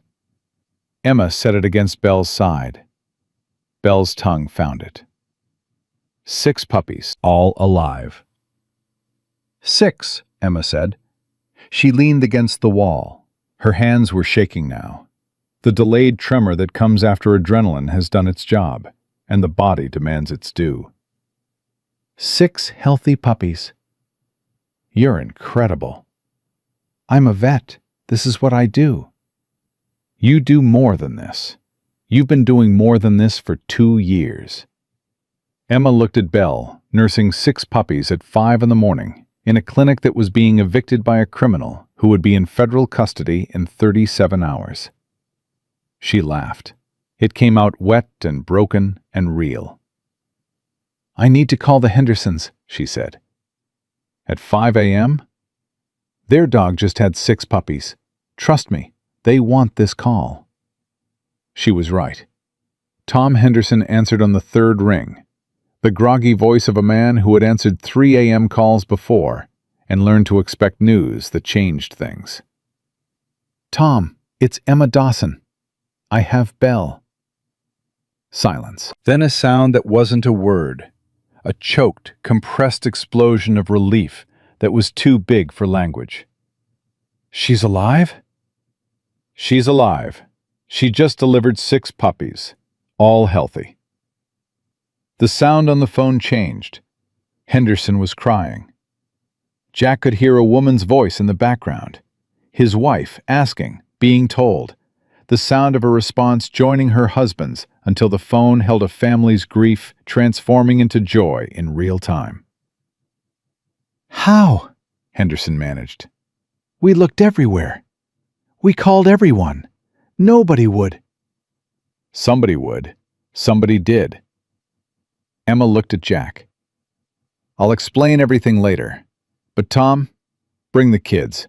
They need to see their dog." The Hendersons arrived at 5:40 a.m.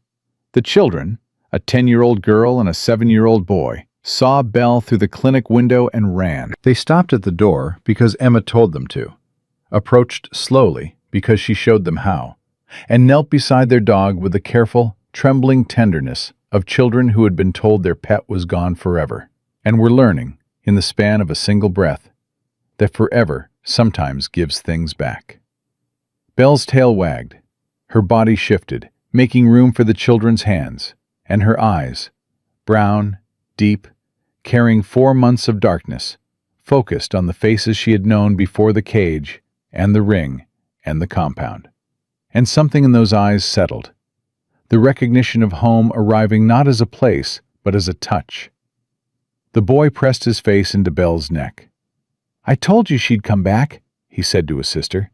"I told you." Tom Henderson stood in the doorway with his wife, both of them crying, both of them watching their children hold a dog that should have died in a cage and was instead nursing 6 puppies in a vet clinic because a soldier had walked through a fence in the rain.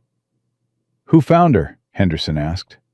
Jack was leaning against the wall, shadow at his feet. "It doesn't matter who found her. What matters is that tomorrow night the people who took her are going to answer for it. Not just for Belle, for all of them." Henderson looked at Jack with the expression of a man who had been powerless for 4 months and was suddenly, violently, not. "What do you need?" Henderson asked. "Whatever it is. The whole town needs to know what's happening in that compound." "The whole town is about to find out." Ruth arrived at 6 with biscuits and a thermos, and the unshakable certainty that no crisis, however large, excused missing breakfast. She looked at Belle and the puppies, and the Henderson children, and Noah, who had materialized from somewhere and was sitting between Ranger and the puppy pile, like a boy who had decided his job was to be near every animal that needed him. 6 puppies, Ruth said, in the middle of a federal investigation, only in Cedar Falls. "Only everywhere," Jack said. "People do terrible things, and then other people undo them. That's the whole story." "That's the whole story," Ruth agreed. "Now eat these biscuits before they get cold, because tomorrow is going to be the longest day this town has seen in 50 years, and nobody fights a war on an empty stomach." Jack ate. Emma ate. The Henderson children ate with one hand while the other stayed on Belle's fur, unwilling to break contact with the miracle they'd been given. And in the barn behind the clinic, Ranger lifted his head. Not much, an inch, maybe 2, but enough. His brown eyes found shadow through the open door, and his tail moved, the same slow, exhausted, impossible wag that had started everything. The wag of a dog who had been dragged through the rain and was learning, one day at a time, that rain doesn't last forever. Shadow's tail moved back, once. The response of a warrior acknowledging a survivor. The shared language of 2 dogs who had seen the worst and were still, against every reasonable expectation, choosing to believe in the best. 37 hours until Saturday. 34 dogs in a compound. 87 across 3 states. A federal agent with warrants. A sheriff with a confession. A biker gang about to discover that the silence they'd purchased was no longer for sale. And in a veterinary clinic in Cedar Falls, Kentucky, 6 newborn puppies nursed against their mother's body, while 2 German shepherds kept watch, one by training, one by choice. And a Navy SEAL and a widowed veterinarian finished their biscuits and prepared for the battle that would end everything Vince Hargrave had built and restore everything he'd destroyed. Saturday came the way all reckoning days come, slowly enough to dread and fast enough to shock. Jack was awake before dawn, standing at Emma's kitchen window, with coffee he wasn't drinking, and a phone he was waiting to ring. Shadow sat beside him, alert, reading his handler's tension the way he read every environment. Completely, accurately, without needing to be told what was coming. Emma walked in at 5:30. She hadn't slept either. Jack could see it, the hollowed look around her eyes, the particular energy of a woman running on purpose instead of rest. "Today," she said. "Today." "What time?" "Cole said the fight starts at 6 p.m. They're hitting the compound at 6:30. Enough time for participants to arrive, place bets, and incriminate themselves before the doors close." Jack set down the coffee he hadn't touched. Simultaneous raids in Tennessee and West Virginia at 6:35. 5-minute offset to prevent phone warnings. And until 6:30? We wait. I hate waiting. Everyone hates waiting. That's why it works. The discipline of patience is more effective than the discipline of action. That sounds like something from a military manual. It's something Frank Holloway said every time I wanted to kick down a door instead of watching it. Jack paused. He was usually right.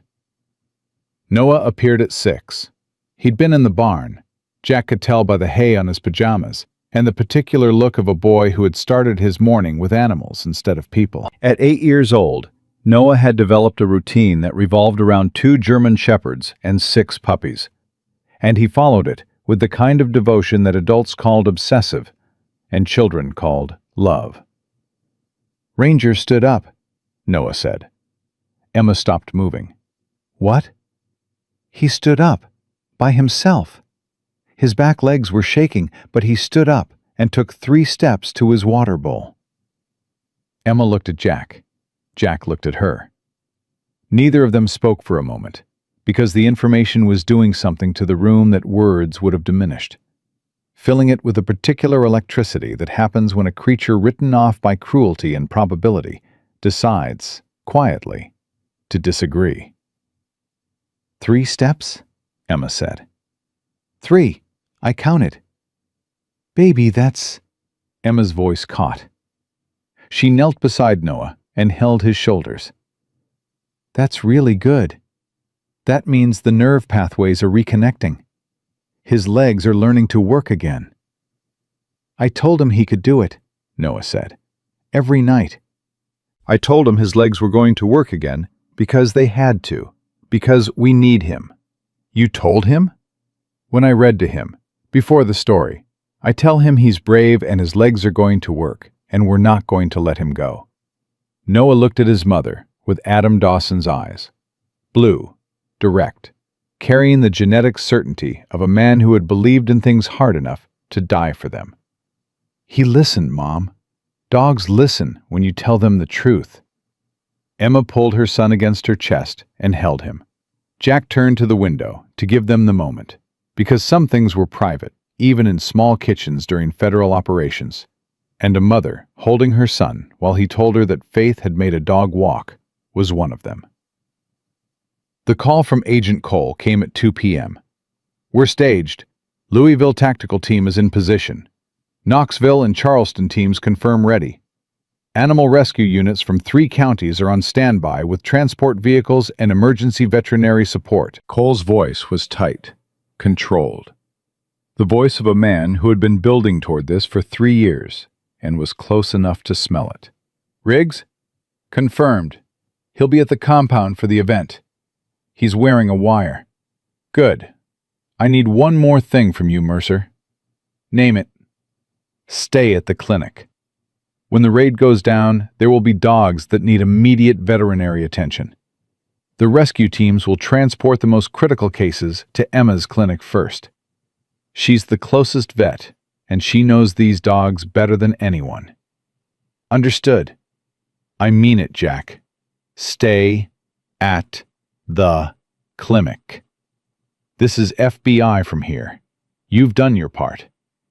"I'll be at the clinic." "Promise me." "I promise." "I don't trust men who promise too easily." "Then trust the woman whose clinic you're going to flood with traumatized dogs in 4 hours. She needs me here. So does her son. So does a German shepherd who took 3 steps this morning for the first time in months." Cole was quiet for a beat. 3 steps? 3. That's a good number. Another pause. "Good luck, Mercer. To all of you. You too, Cole. Get every dog out of that compound. Every single one." The hours between 2 and 6 were the longest of Jack's life. Longer than the hours before operations in Syria. Longer than the drive from base to Montana that he'd been postponing for weeks. Longer than the 11 seconds of Ryan's voicemail that he'd replayed 1,000 times. Though this story wasn't about Ryan. It was about Frank Holloway, whose ashes sat in a box in Georgia, while the student he'd trained sat in a kitchen in Kentucky, waiting for justice to arrive on time.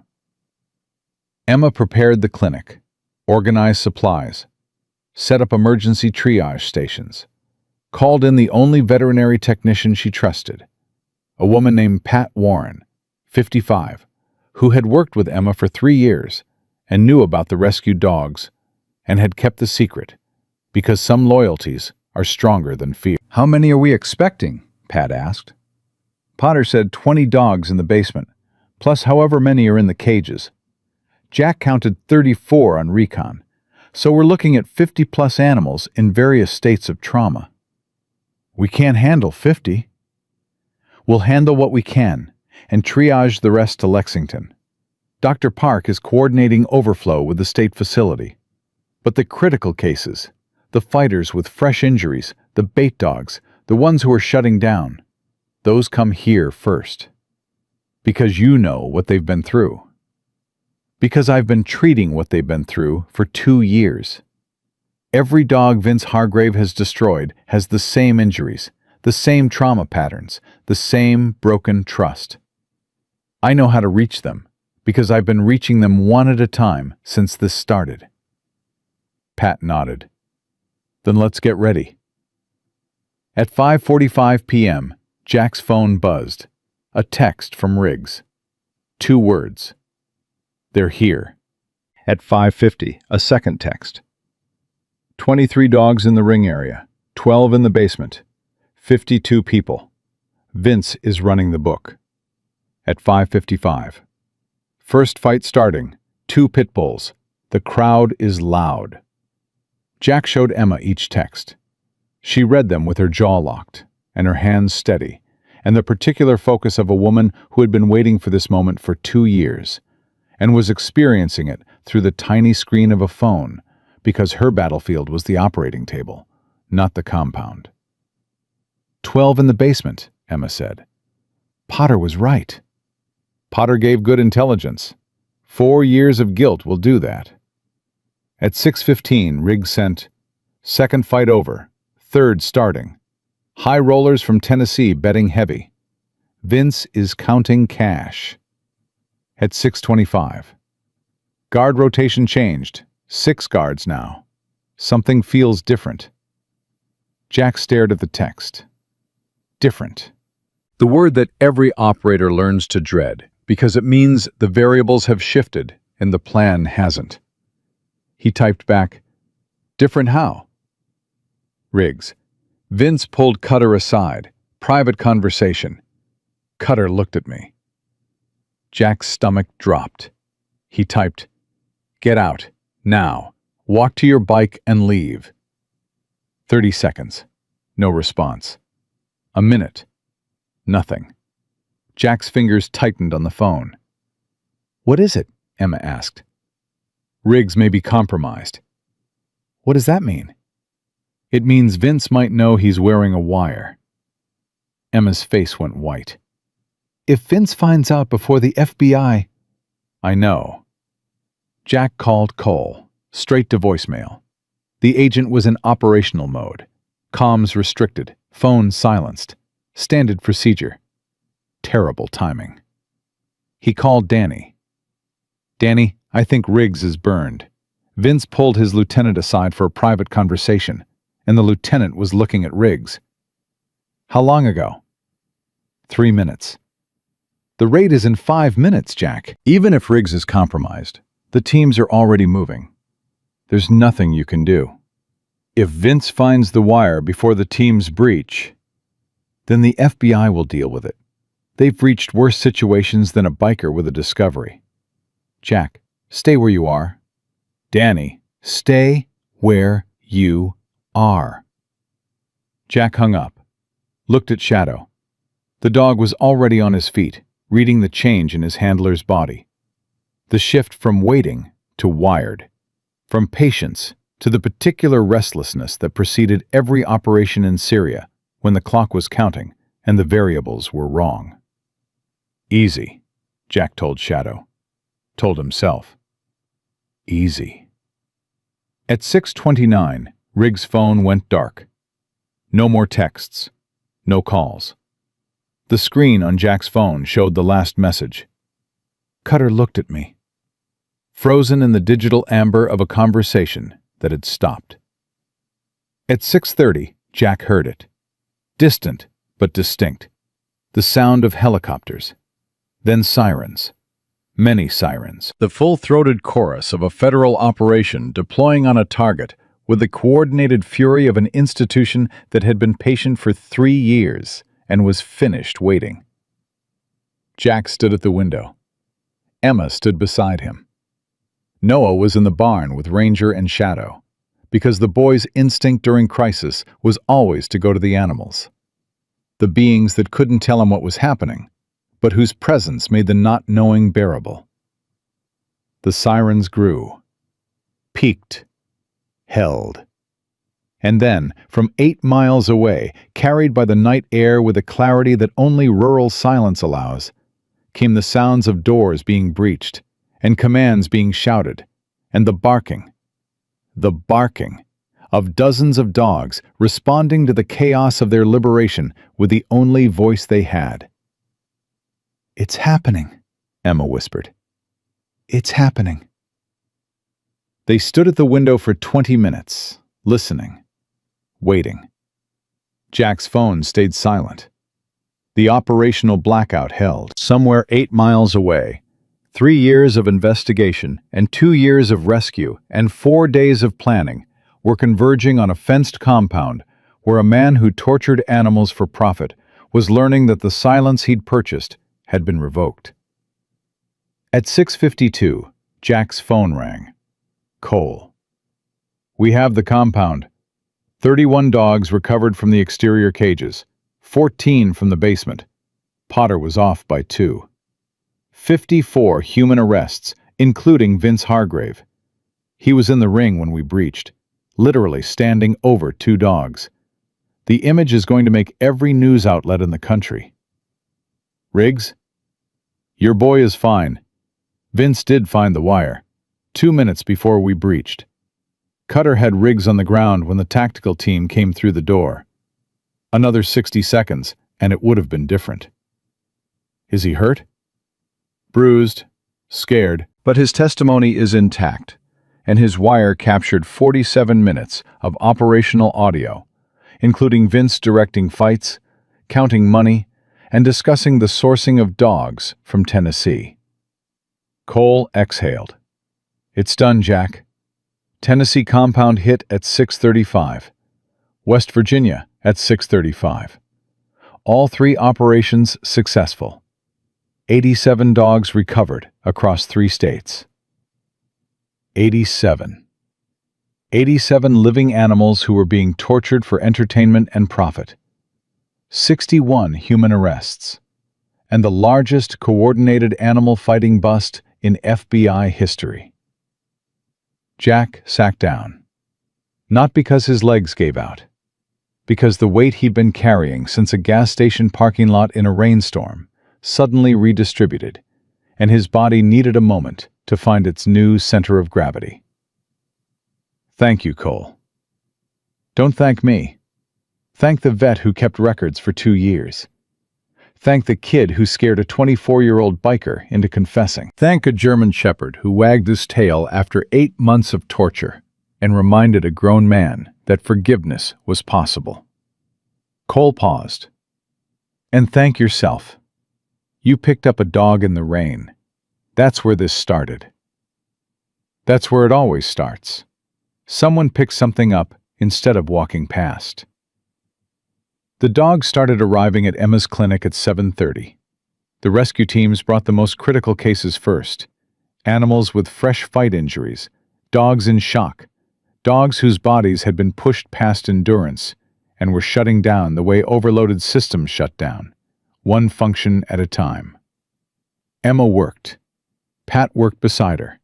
Jack assisted, holding dogs still, carrying animals between stations, cleaning wounds, following Emma's rapid-fire instructions with the efficiency of a man who had operated in trauma environments and understood that speed without precision was useless, and precision without speed was fatal. Shadow stood guard at the clinic door, not because there was a threat, because the influx of traumatized, terrified dogs into a small building created a chaos that needed a steadying presence, and Shadow provided it the way he provided everything. Automatically, completely, without needing to be asked.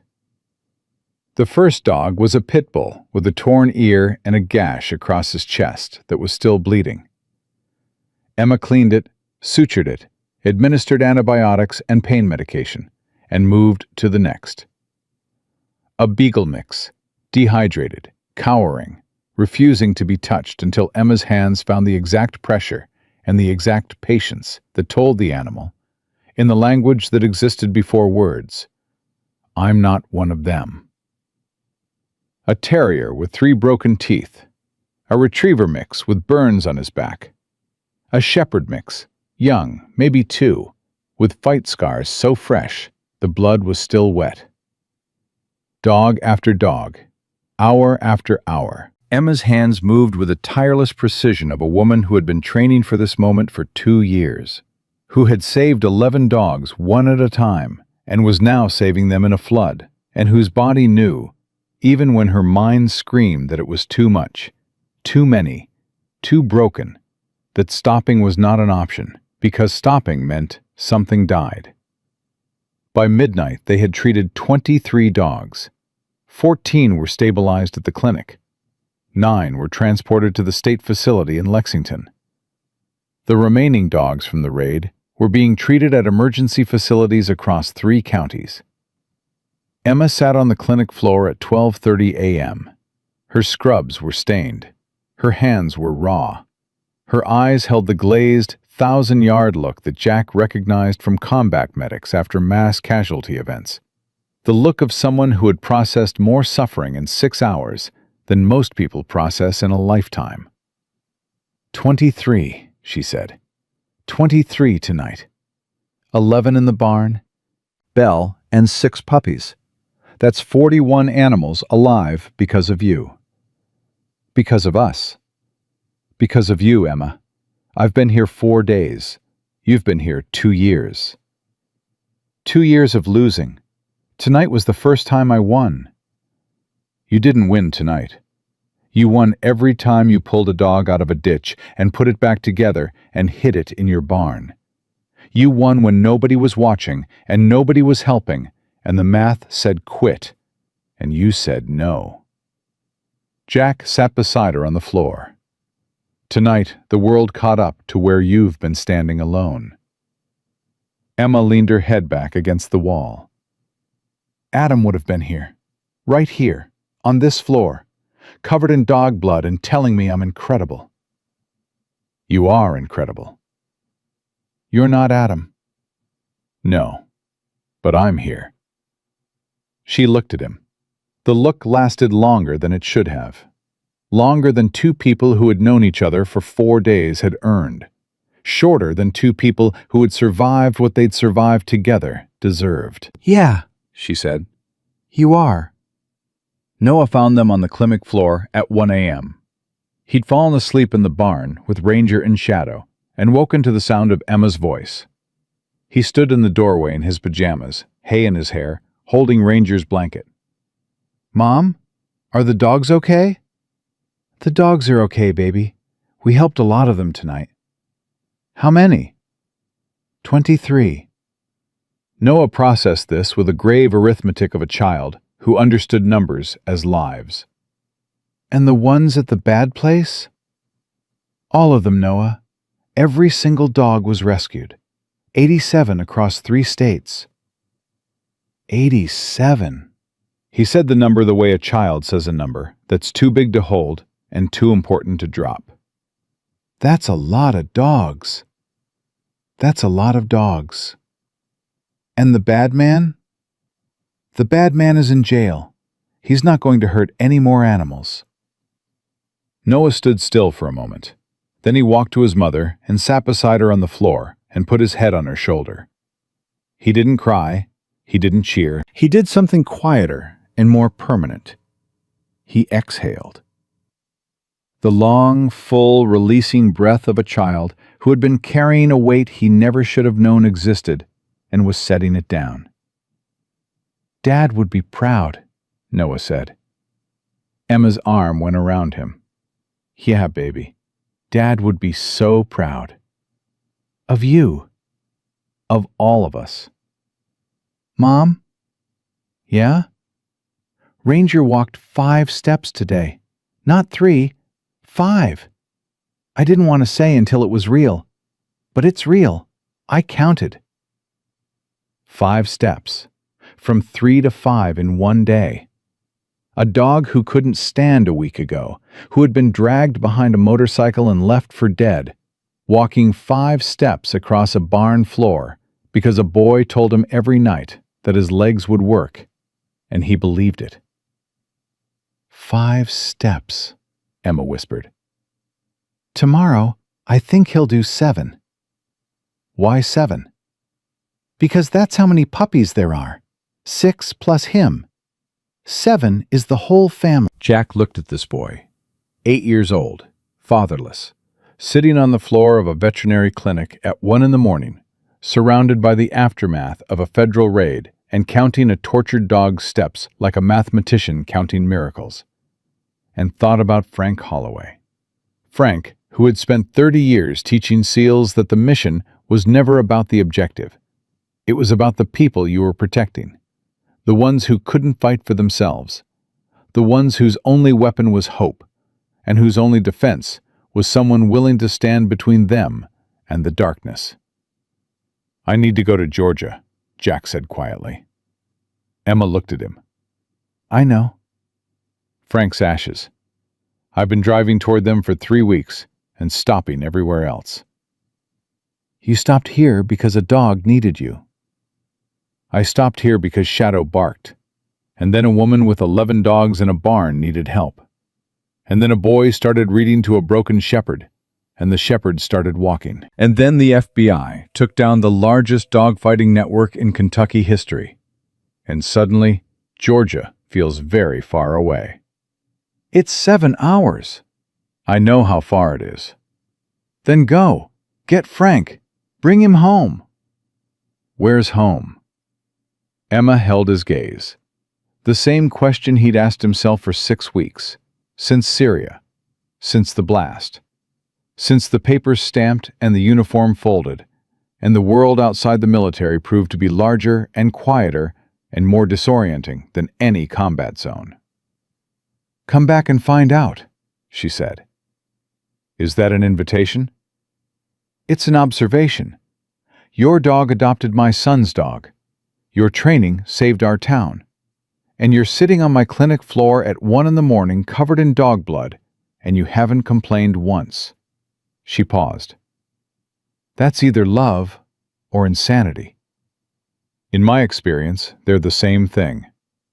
Adam would have said exactly that. Then Adam and I would have gotten along. You would have driven each other crazy and been best friends. Emma put her hand on his arm. Go to Georgia, get Frank, and then come back, because Noah counts those steps every day, and I think he wants you here when Ranger walks across the whole barn. How far is the whole barn? 22 steps, Noah measured. Of course he did. Jack left before dawn. Shadow jumped into the passenger seat with the automatic familiarity of a dog who had spent more time in this truck than in any building and considered the cab his primary residence. In the back seat, the space where Ranger had lain trembling 4 days ago was empty now. The blanket still there, still carrying the scent that Shadow kept checking with a sideways glance. "We're coming back," Jack told the dog. "I know you know that. But I'm saying it out loud because Frank taught me that promises you make in silence don't count. Only the ones you say." Shadow's ears tilted toward Jack's voice. His tail moved once. The drive to Georgia took 7 hours. Holloway's house was small, quiet, surrounded by trees that didn't know their owner was dead and kept growing anyway. Jack used the spare key that Frank had mailed him 6 months ago with a note that said, "For when you need a place to stop." The ashes were on the kitchen table, a box, a folded flag, and the letter, propped against the box, in Frank Holloway's handwriting. The same handwriting that had marked up Jack's training evaluations and mission briefs, and the Christmas cards that arrived every December with the same message. "Still proud of you, still watching. Frank." Jack opened the letter. read it standing in the kitchen of a dead man's house, with a German shepherd at his feet, and the particular silence that exists in rooms where someone used to breathe and doesn't anymore. Jack, if you're reading this, the cancer won. But you should know, I didn't lose. I lived 30 years in service. I trained men who saved lives. I watched you become the SEAL I always knew you could be. That's not losing. That's finishing. I have one request. Don't put me on a shelf. Don't put me in the ground. Find a high place with a good view and let me go. I spent my whole life looking out for others. Let me spend eternity looking out at something beautiful. And Jack, stop driving. You've been running since Syria. I can feel it from here. Find something worth staying for and stay. That's an order. The last one I'll ever give you. Frank. Jack folded the letter, put it in his pocket next to the place where his phone had buzzed with texts from a 24-year-old biker, and photos from an 8-year-old boy, and updates from a veterinarian who treated 23 dogs in one night and sat on her clinic floor and said, "Come back and find out." "I found it, Frank," Jack said to the box. "I found the thing worth staying for. It's a town in Kentucky with a vet who fights alone, and a boy who counts a dog's steps, and a German shepherd named Ranger who was dragged through the rain and still wags his tail." He picked up the box, picked up the flag, walked to the door. "Let's go home, Shadow." The dog was already at the truck, already in the passenger seat, already facing south, toward Kentucky, toward Cedar Falls, toward a clinic where an 8-year-old boy was counting steps, and a broken dog was learning to walk, and a woman who had fought alone for 2 years was waiting for someone to come back. And Jack Mercer, who had spent 3 weeks driving away from Georgia, and 6 weeks running from Syria, and 12 years following orders that took him everywhere except the place he needed to be, started the engine and drove. Not away from something this time, but toward it. Toward home. Jack scattered Frank Holloway's ashes on the ridge above Cedar Falls at sunrise. He'd driven 7 hours to Georgia and 7 hours back, and hadn't slept and didn't care. Because Frank's letter had said, "Find a high place with a good view," and the ridge overlooking the valley where a town was learning to breathe again was the highest place Jack had ever stood. Not in elevation, but in meaning. Shadow sat beside him. The wind carried the ashes east, toward the morning light, toward the mountains that didn't know a Master Chief's remains were settling into their soil, and would grow something from them anyway. Because that's what the earth does with the things we give it. Turns endings into beginnings, without asking permission. "You spent 30 years teaching men how to fight, Frank," Jack said. "You taught me how to shoot, how to move, how to survive things that should have killed me. But you forgot to teach me how to stop." He paused. The wind held its breath. "I figured it out. You stop when you find something worth staying for. Not a mission, not an objective, something alive, something that needs you to be present, not operational. Something that wags its tail when you walk in the room." Shadow's ear tilted toward Jack's voice. The dog had heard 1,000 mission briefs and 100 after-action reports, and the particular tone his handler used when the words mattered more than the information they carried. This was that tone. "I found them, Frank. A vet who fought alone for 2 years because nobody else would fight with her. A boy who reads to broken dogs and counts their steps because he believes that counting is the same as praying. A German shepherd who was dragged behind a motorcycle and still wags his tail for a child. And a town that was on its knees for 6 years and is standing up because one night, in a rainstorm, a dog barked and I listened." Jack folded the flag tighter, pressed it against his chest. "That's your last order filled, Master Chief. I stopped driving. I found the thing, and I'm staying." Shadow stood, shook himself, looked at Jack with amber eyes that held no judgment and no urgency and no agenda. Just the steady, patient readiness of an animal who had followed his handler through combat and loss and 3,000 miles of highway and was prepared to follow him into whatever came next. "Let's go home, buddy," Shadow barked, once. The clear, definitive sound that Jack had heard at the gas station when the dog first detected Ranger's suffering. The bark that meant, "Something alive needs you." Except this time, it wasn't an alert. It was an answer. They drove down the ridge, into Cedar Falls, past the gas station where it had started. Hank waved from the window, grinning, a man who had watched a stranger pick a fight with the most dangerous man in town, and was still amazed that the stranger had won. Past the sheriff's office, where Potter's desk sat empty. The badge on the courthouse steps. The man, somewhere trying to rebuild the 22 years of integrity he'd traded for 4 years of silence. Past the diner, where Ruth was already pouring coffee and telling anyone who would listen that the biscuits were ready and the world was a marginally less terrible place than it had been last week. Jack parked at the clinic, got out. Shadow jumped down and trotted to the door with the focused purpose of a dog reporting to his duty station. The door opened before Jack reached it. Noah stood there, hay in his hair, pajamas, the look of a boy who had been waiting. "You came back," Noah said. "I came back." "I knew you would." "How?" "Because Shadow told Ranger, and Ranger told me." "Dogs can't talk, Noah." "Dogs talk better than people. They just don't use words." Noah looked at the flag under Jack's arm. "Is that your friend?" "That's my friend Frank. He was a Master Chief. He taught me everything." "Where is he now?" "On the ridge, looking out at the valley. He wanted a high place with a good view."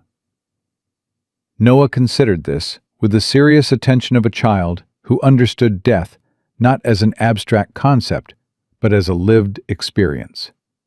Something that had taken his father and reshaped his world and taught him, at 5 years old, that the people who mattered most could disappear without warning.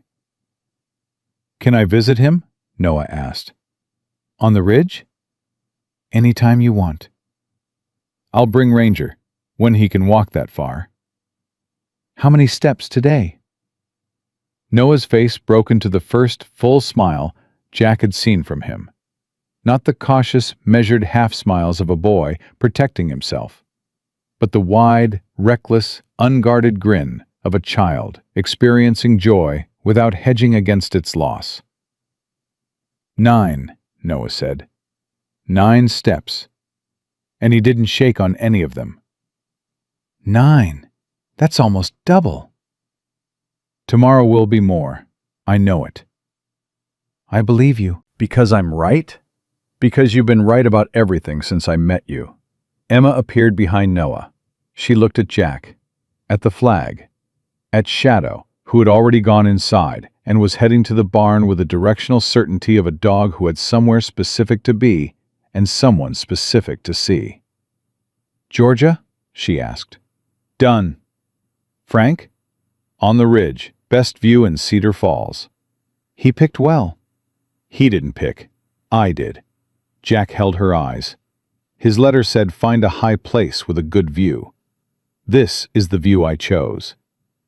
Emma didn't say anything for a moment. She stood in the doorway of a clinic that was being evicted and had just treated 23 traumatized dogs and was held together by duct tape and stubbornness and 2 years of one woman's refusal to surrender. And she looked at the man who had driven into her life 4 days ago with a German shepherd and a dead mentor's ashes, and the particular kind of broken that only fixes itself by fixing something else. "The eviction," she said. "Ted Brunner called this morning. The property management company that issued the notice, Cedar Falls Commercial Holdings, it was a reaper's front. With Vince in federal custody, The company's assets are frozen. The eviction is void. So you keep the clinic. I keep the clinic. And the CPS case? Dismissed yesterday. The complaint was traced to a phone registered to the Iron Reapers clubhouse. Fraudulent filing. Case closed. So you keep Noah. I was never losing Noah. Emma's voice carried an edge that Jack recognized. The edge of a woman who had been threatened in the deepest way possible and was still processing the rage that came with surviving it. But yeah, I keep Noah. I keep the clinic. I keep the barn full of dogs. And I keep going. You keep going with help this time. Is that an offer? That's a fact. The trial took 3 weeks. Federal courthouse in Louisville. Agent Cole presented 3 years of investigation compressed into the evidence that 4 days in Cedar Falls had finally completed. Emma's veterinary records, 2 years, 12 dogs, documented with a precision that only a woman preparing for a day she wasn't sure would come could achieve. Dr. Park's forensic assessment of Ranger. 17 bite wounds, 4 healed fractures, muzzle scarring, nerve damage, the comprehensive medical autobiography of an animal that had been systematically destroyed for profit. Jack's compound photographs, Potter's 4-year file of buried reports. Riggs' testimony. Riggs' wire recording.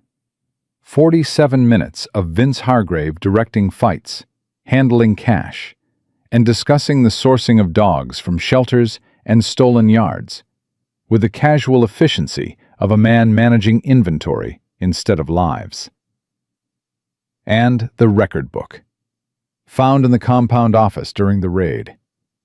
2 years of fights documented in Vince Hargrave's handwriting. Each dog assigned a number. Win-loss records, betting totals, disposal notes, creek, woods, road, written beside the numbers of dogs that had lost their usefulness and been discarded like broken equipment. Ranger's number was 47. His disposal note read, "Drag, creek, done." Except he wasn't done. He was in a veterinary clinic in Cedar Falls, taking 11 steps a day while an 8-year-old boy counted every one, and a 90-pound German Shepherd lay beside his crate and pressed warmth through the wire. Riggs testified for 4 hours. He sat in the witness chair and told the jury everything: the sourcing, the training, the fights, the bait dogs, the taping, the dragging, the disposal. He told them about Ranger, about holding the dog down while a pit bull attacked, about taping the muzzle shut and feeling the animal shake beneath his hands. "I told myself it was just an animal," Riggs said. "I told myself it didn't matter. I told myself a lot of things because the truth was too heavy to carry." His voice broke. "Then I saw an 8-year-old boy read to that same dog in a vet clinic, and the dog wagged his tail. After everything I did to him, after everything we all did, that dog looked at a child and decided to trust again." He wiped his face. The jury was still. "That dog forgave a human being faster than any human being has ever forgiven me.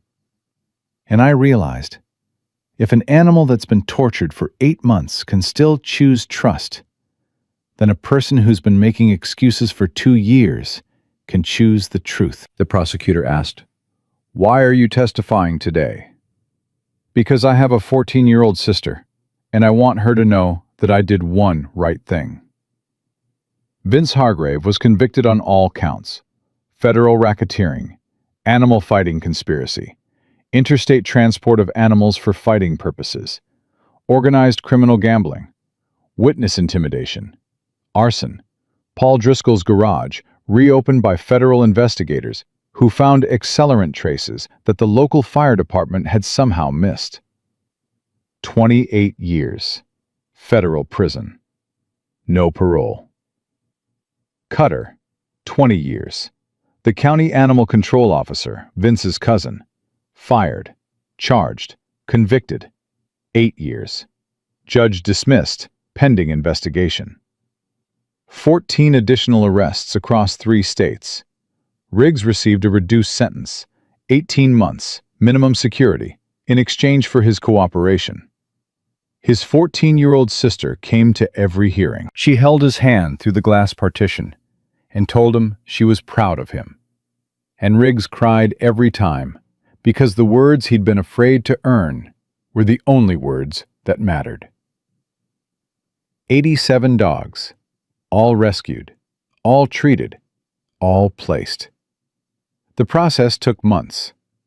Emma coordinated with rescue organizations across 4 states, matching dogs with families who understood what they were adopting. Not pets, but survivors. Animals that would flinch at loud sounds and cower at raised hands, and need the kind of patience that only comes from knowing what the alternative was. The Henderson family kept Belle and 1 puppy. Tom Henderson built a fence around his yard. Not the kind that keeps dogs in, but the kind that tells the world this is where they belong. His children named the puppy Hope, because children name things for what they need them to be. The other 5 puppies went to families of first responders from the raid, a tradition suggested by Noah with the simple logic of an 8-year-old. The people who saved them should get to keep them. An FBI tactical operator received a puppy named Brave. A state police officer received one named Justice. An animal rescue volunteer received one named Lucky. Pat Warren, Emma's veterinary technician who had kept the secret for 3 years, received one named Faith. And Agent Marcus Cole, who had spent 3 years building a case and 1 night tearing down an empire, received one named Shadow Jr., which Cole's daughter had insisted on, and which Shadow himself tolerated with the dignified patience of a war hero whose name had been co-opted by a puppy who chewed shoes. The pit bull with 1 ear, the first dog Emma had treated on raid night, was adopted by Tom Bennett, the 74-year-old regular from the diner who had never owned a dog in his life and couldn't explain why he'd driven to the clinic and asked for the one with the worst injuries. Because somebody should want the one nobody else wants, Tom said. That's the whole point. The state legislature passed Rangers law in October. Emma testified. She wore her scrubs, no suit, no performance. She sat in the witness chair and told them about 2 years of rescue. About 11 dogs pulled from ditches and creeks and roadsides. About Ranger, dog number 47, who had been tortured for 8 months and still wagged his tail for a boy who touched his head. The animals in the state have no voice, Emma said. They can't file complaints. They can't testify. They can't call the police. They depend entirely on systems run by people. And when those people fail, when sheriffs look the other way, and animal control officers are related to the criminals, and reports disappear into files that nobody opens, the animals pay with their bodies and their lives. She paused. The room listened. Rangers law requires mandatory minimum sentences for animal fighting. It requires independent investigation of animal cruelty reports when local law enforcement has conflicts of interest. It requires whistleblower protections for veterinarians and shelter workers who report abuse. And it makes impersonating an animal control officer to steal pets a felony. Because Vince Hargrave's operation sourced dogs by faking government badges and taking them from families who trusted the system. She held up a photograph. Ranger, before and after. The left side showed the dog as Jack had found him, skeletal, matted, rope-burned, dragged behind a motorcycle in the rain. The right side showed Ranger 3 months later, standing, walking, weight restored, fur growing back, brown eyes that no longer held resignation, but something that looked, impossibly, like peace. This dog was dragged through a parking lot and left for dead. He was dog number 47 in a book that recorded animals as inventory. Emma set the photograph down. Ranger's law won't save every animal, but it will make sure that the next time someone reports cruelty in a small town where the sheriff can't be trusted, someone outside that town is required to listen. That's all these animals need. Not a hero, not a miracle, just someone who listens. Unanimous vote. The governor signed it on a Wednesday. Emma held the pen. Noah held Ranger's leash. Shadow sat beside them both with the composed dignity of a military working dog attending a formal ceremony and finding it adequate. Ranger walked 22 steps the day the law was signed, the full length of the barn. Noah counted every one, the way he'd counted every step since the first night. And when Ranger reached the far wall and turned and looked back at the boy who had told him every night that his legs would work, Noah dropped to his knees and wrapped his arms around the dog and said, 22. I told you. I told you every night. You told him, Emma said. He believed me. He did. Dogs believe you when you tell them the truth. That's why I always tell him the truth. Noah looked up. I told him about Dad, too.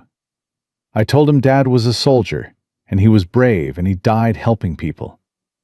And Ranger's tail wags every time I say Dad's name. I think he knows what soldiers are. I think he does too, baby. Jack built things, not because the clinic needed it, though it did, but because his hands needed the work, the way his body needed movement, and his mind needed purpose. He built a proper kennel behind the clinic. 16 stalls, heated, ventilated, designed with the precision of a man who had built combat outposts in Syria and was applying the same engineering to a different kind of shelter. He built a recovery room for post-surgical animals. He built a play area for the dogs that were healthy enough to run. And he built a sign. Simple. Wood. Mounted above the clinic door. Dawson Veterinary Clinic and Cedar Falls Animal Rescue. Established by Dr. Emma Dawson. Every life is worth fighting for. You didn't ask me about the sign, Emma said. You would have said it was too much. It is too much. It's exactly right. The rescue wasn't part of the original clinic. The rescue is the reason the clinic exists. You just didn't know it when you opened it. Emma looked at the sign, at her name. At the words underneath that, said what she'd been doing for 2 years, in a language that the town could now read without fear. Adam would have built a better sign, she said. Adam would have spelled veterinary wrong. He absolutely would have. Emma laughed, the real laugh, the one that came from the place she'd been protecting for 3 years, and was slowly, carefully, beginning to open. He was terrible at spelling. Best soldier in his unit. Couldn't spell sergeant if his life depended on it. Frank was the same way. 30 years in the Navy, never once spelled reconnaissance correctly. I used to proof his reports. He'd write reconnaissance every single time. How do you misspell it the same wrong way for 30 years? Commitment. They laughed together. In the doorway of a clinic that had been vandalized and evicted and flooded with traumatized dogs, and was now, somehow, standing stronger than it ever had, because the things that break us and the things that fix us are often the same things. And the difference is just whether we have someone standing beside us when the breaking happens. On a warm evening in November, Jack and Emma sat on the bench outside the clinic after closing. Noah was inside, reading to Ranger, a chapter book now, because the picture books were finished, and Noah had decided that Ranger was ready for longer stories. Shadow lay beside Ranger's bed, pressed against the old shepherd the way he'd pressed against him that first night in the truck, sharing heat, sharing presence, sharing the wordless covenant between 2 dogs who had survived the worst and found, in each other, the proof that surviving was worth it. Ranger was walking. Not perfectly. Not without a limp that would never fully heal, but on all four legs, under his own power, 22 steps across the barn and back, every single day. Noah counted. Noah always counted. "Ruth's making Thanksgiving dinner," Emma said. "She told me to tell you that attendance is mandatory, and she doesn't care if you fought in 3 wars and survived a federal raid. You will be at her table at 5 p.m. with clean hands and a thankful heart." Ruth is terrifying.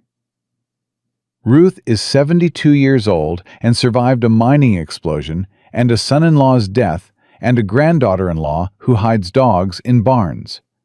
Terrifying is her baseline. "I'll be there. With clean hands and a thankful heart." Emma was quiet for a moment.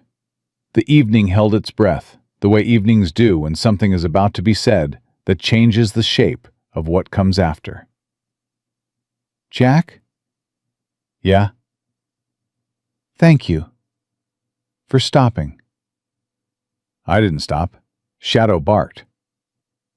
"You stopped before Shadow barked. You pulled off the highway in a rainstorm because you needed coffee. And you could have gotten back in your truck and kept driving, and never known about Ranger or the compound or any of it. But you stopped. And then your dog barked. And then you did what you did. Anyone would have. No, they wouldn't. That's the thing you don't understand because you've been doing it for so long, it feels normal. But walking into rain to pick up a dog that a biker gang is dragging across a parking lot is not normal.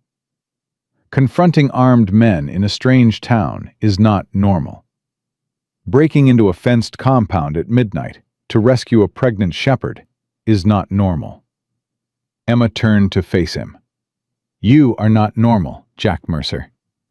And I mean that as the highest compliment I've ever given anyone who isn't my dead husband." "That's a complicated compliment." "I'm a complicated person." "I noticed." "Good. Because I'm about to say something I haven't said to any man since Adam, and I need you to hear it." "I'm listening." Stay. Not for the dogs, not for the clinic, not for the town. Stay for Noah. Stay for the boy who counts steps and reads to broken animals and lost his father and found you and deserves to have someone who stays. She paused. "And stay for me, because I'm tired of fighting alone, and you're the first person in 3 years who made me believe I don't have to." Jack looked at her, at the woman who had waged a 2-year war with nothing but suture thread and courage, at the mother who had raised a boy alone in a town that was dying and watched that boy become the kindest person in it, at the veterinarian whose hands had healed 41 animals and would heal hundreds more because the sign above her door now said what she'd always been, a rescuer. "Frank's letter said the same thing," Jack said. "Stop driving. Find something worth staying for. Stay. That's an order." "Smart man." "The smartest. Couldn't spell, but the smartest." "So?" "So I'm staying. Not because Frank ordered it. Not because Shadow chose Ranger. Not because Noah counts steps, or Ruth makes biscuits, or the clinic needs a handyman." Jack took her hand. Not the grip of a seal, just his hand in hers. Warm. Present. "I'm staying because you asked me to. And the last time someone asked me to stay and I didn't, he died in a cabin in Montana with nobody in the room." "Jack." "I'm done driving. I'm done running from the blast and the voicemail and the ashes and all of it. I'm here, in Cedar Falls, with you and Noah and a German shepherd who does 9 steps a day and an 85-pound military dog who has apparently decided he lives here now. He squeezed her hand. "I'm staying." Emma held his hand and didn't let go, and the evening settled around them like a blanket. Warm, imperfect, earned. A truck pulled into the parking lot. Old, rusted. A man got out. Weathered, mid-40s, work boots, the kind of tired that comes from carrying something heavy for a long time with nowhere to set it down. He held a small dog against his chest. Thin, shaking. A puppy that had been found somewhere it shouldn't have been and brought somewhere it might be safe. The man stood in the parking lot and looked at the clinic with the expression that Jack had seen on every face that had ever approached a place of refuge. The fragile, desperate hope that whatever was inside might be gentler than what was outside. "Someone at the gas station said," the man started. His voice cracked. He tried again. "They said if you had an animal that needed help, this was the place." Emma stood. Jack stood. Inside, Shadow lifted his head from Ranger's side, ears forward, amber eyes assessing through the window. Ranger's tail moved, once, twice. The wag that had started everything.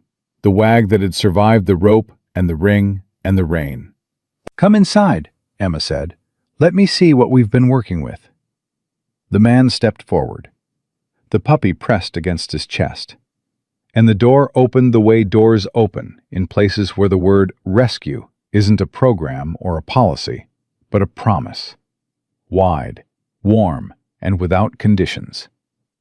Noah appeared in the hallway, saw the puppy, looked at Jack. "Another one?" he asked. "Another one." "I'll get a blanket." "You always get a blanket." "Because they're always cold." Noah disappeared into the back. Shadow followed him. Not guarding this time, but helping. Because the dog had learned in Cedar Falls what he'd never learned in Syria. That protection and tenderness could be the same mission. Jack stood in the doorway of a veterinary clinic in a small town in Kentucky where the silence had been broken by a bark, and a seal, and a woman who said, "No," and a boy who counted steps, and a dog who wagged his tail after the worst thing, and an 87-dog federal raid that started because one man pulled off a highway in a rainstorm and refused to look away. Frank Holloway was on the ridge, looking out at something beautiful.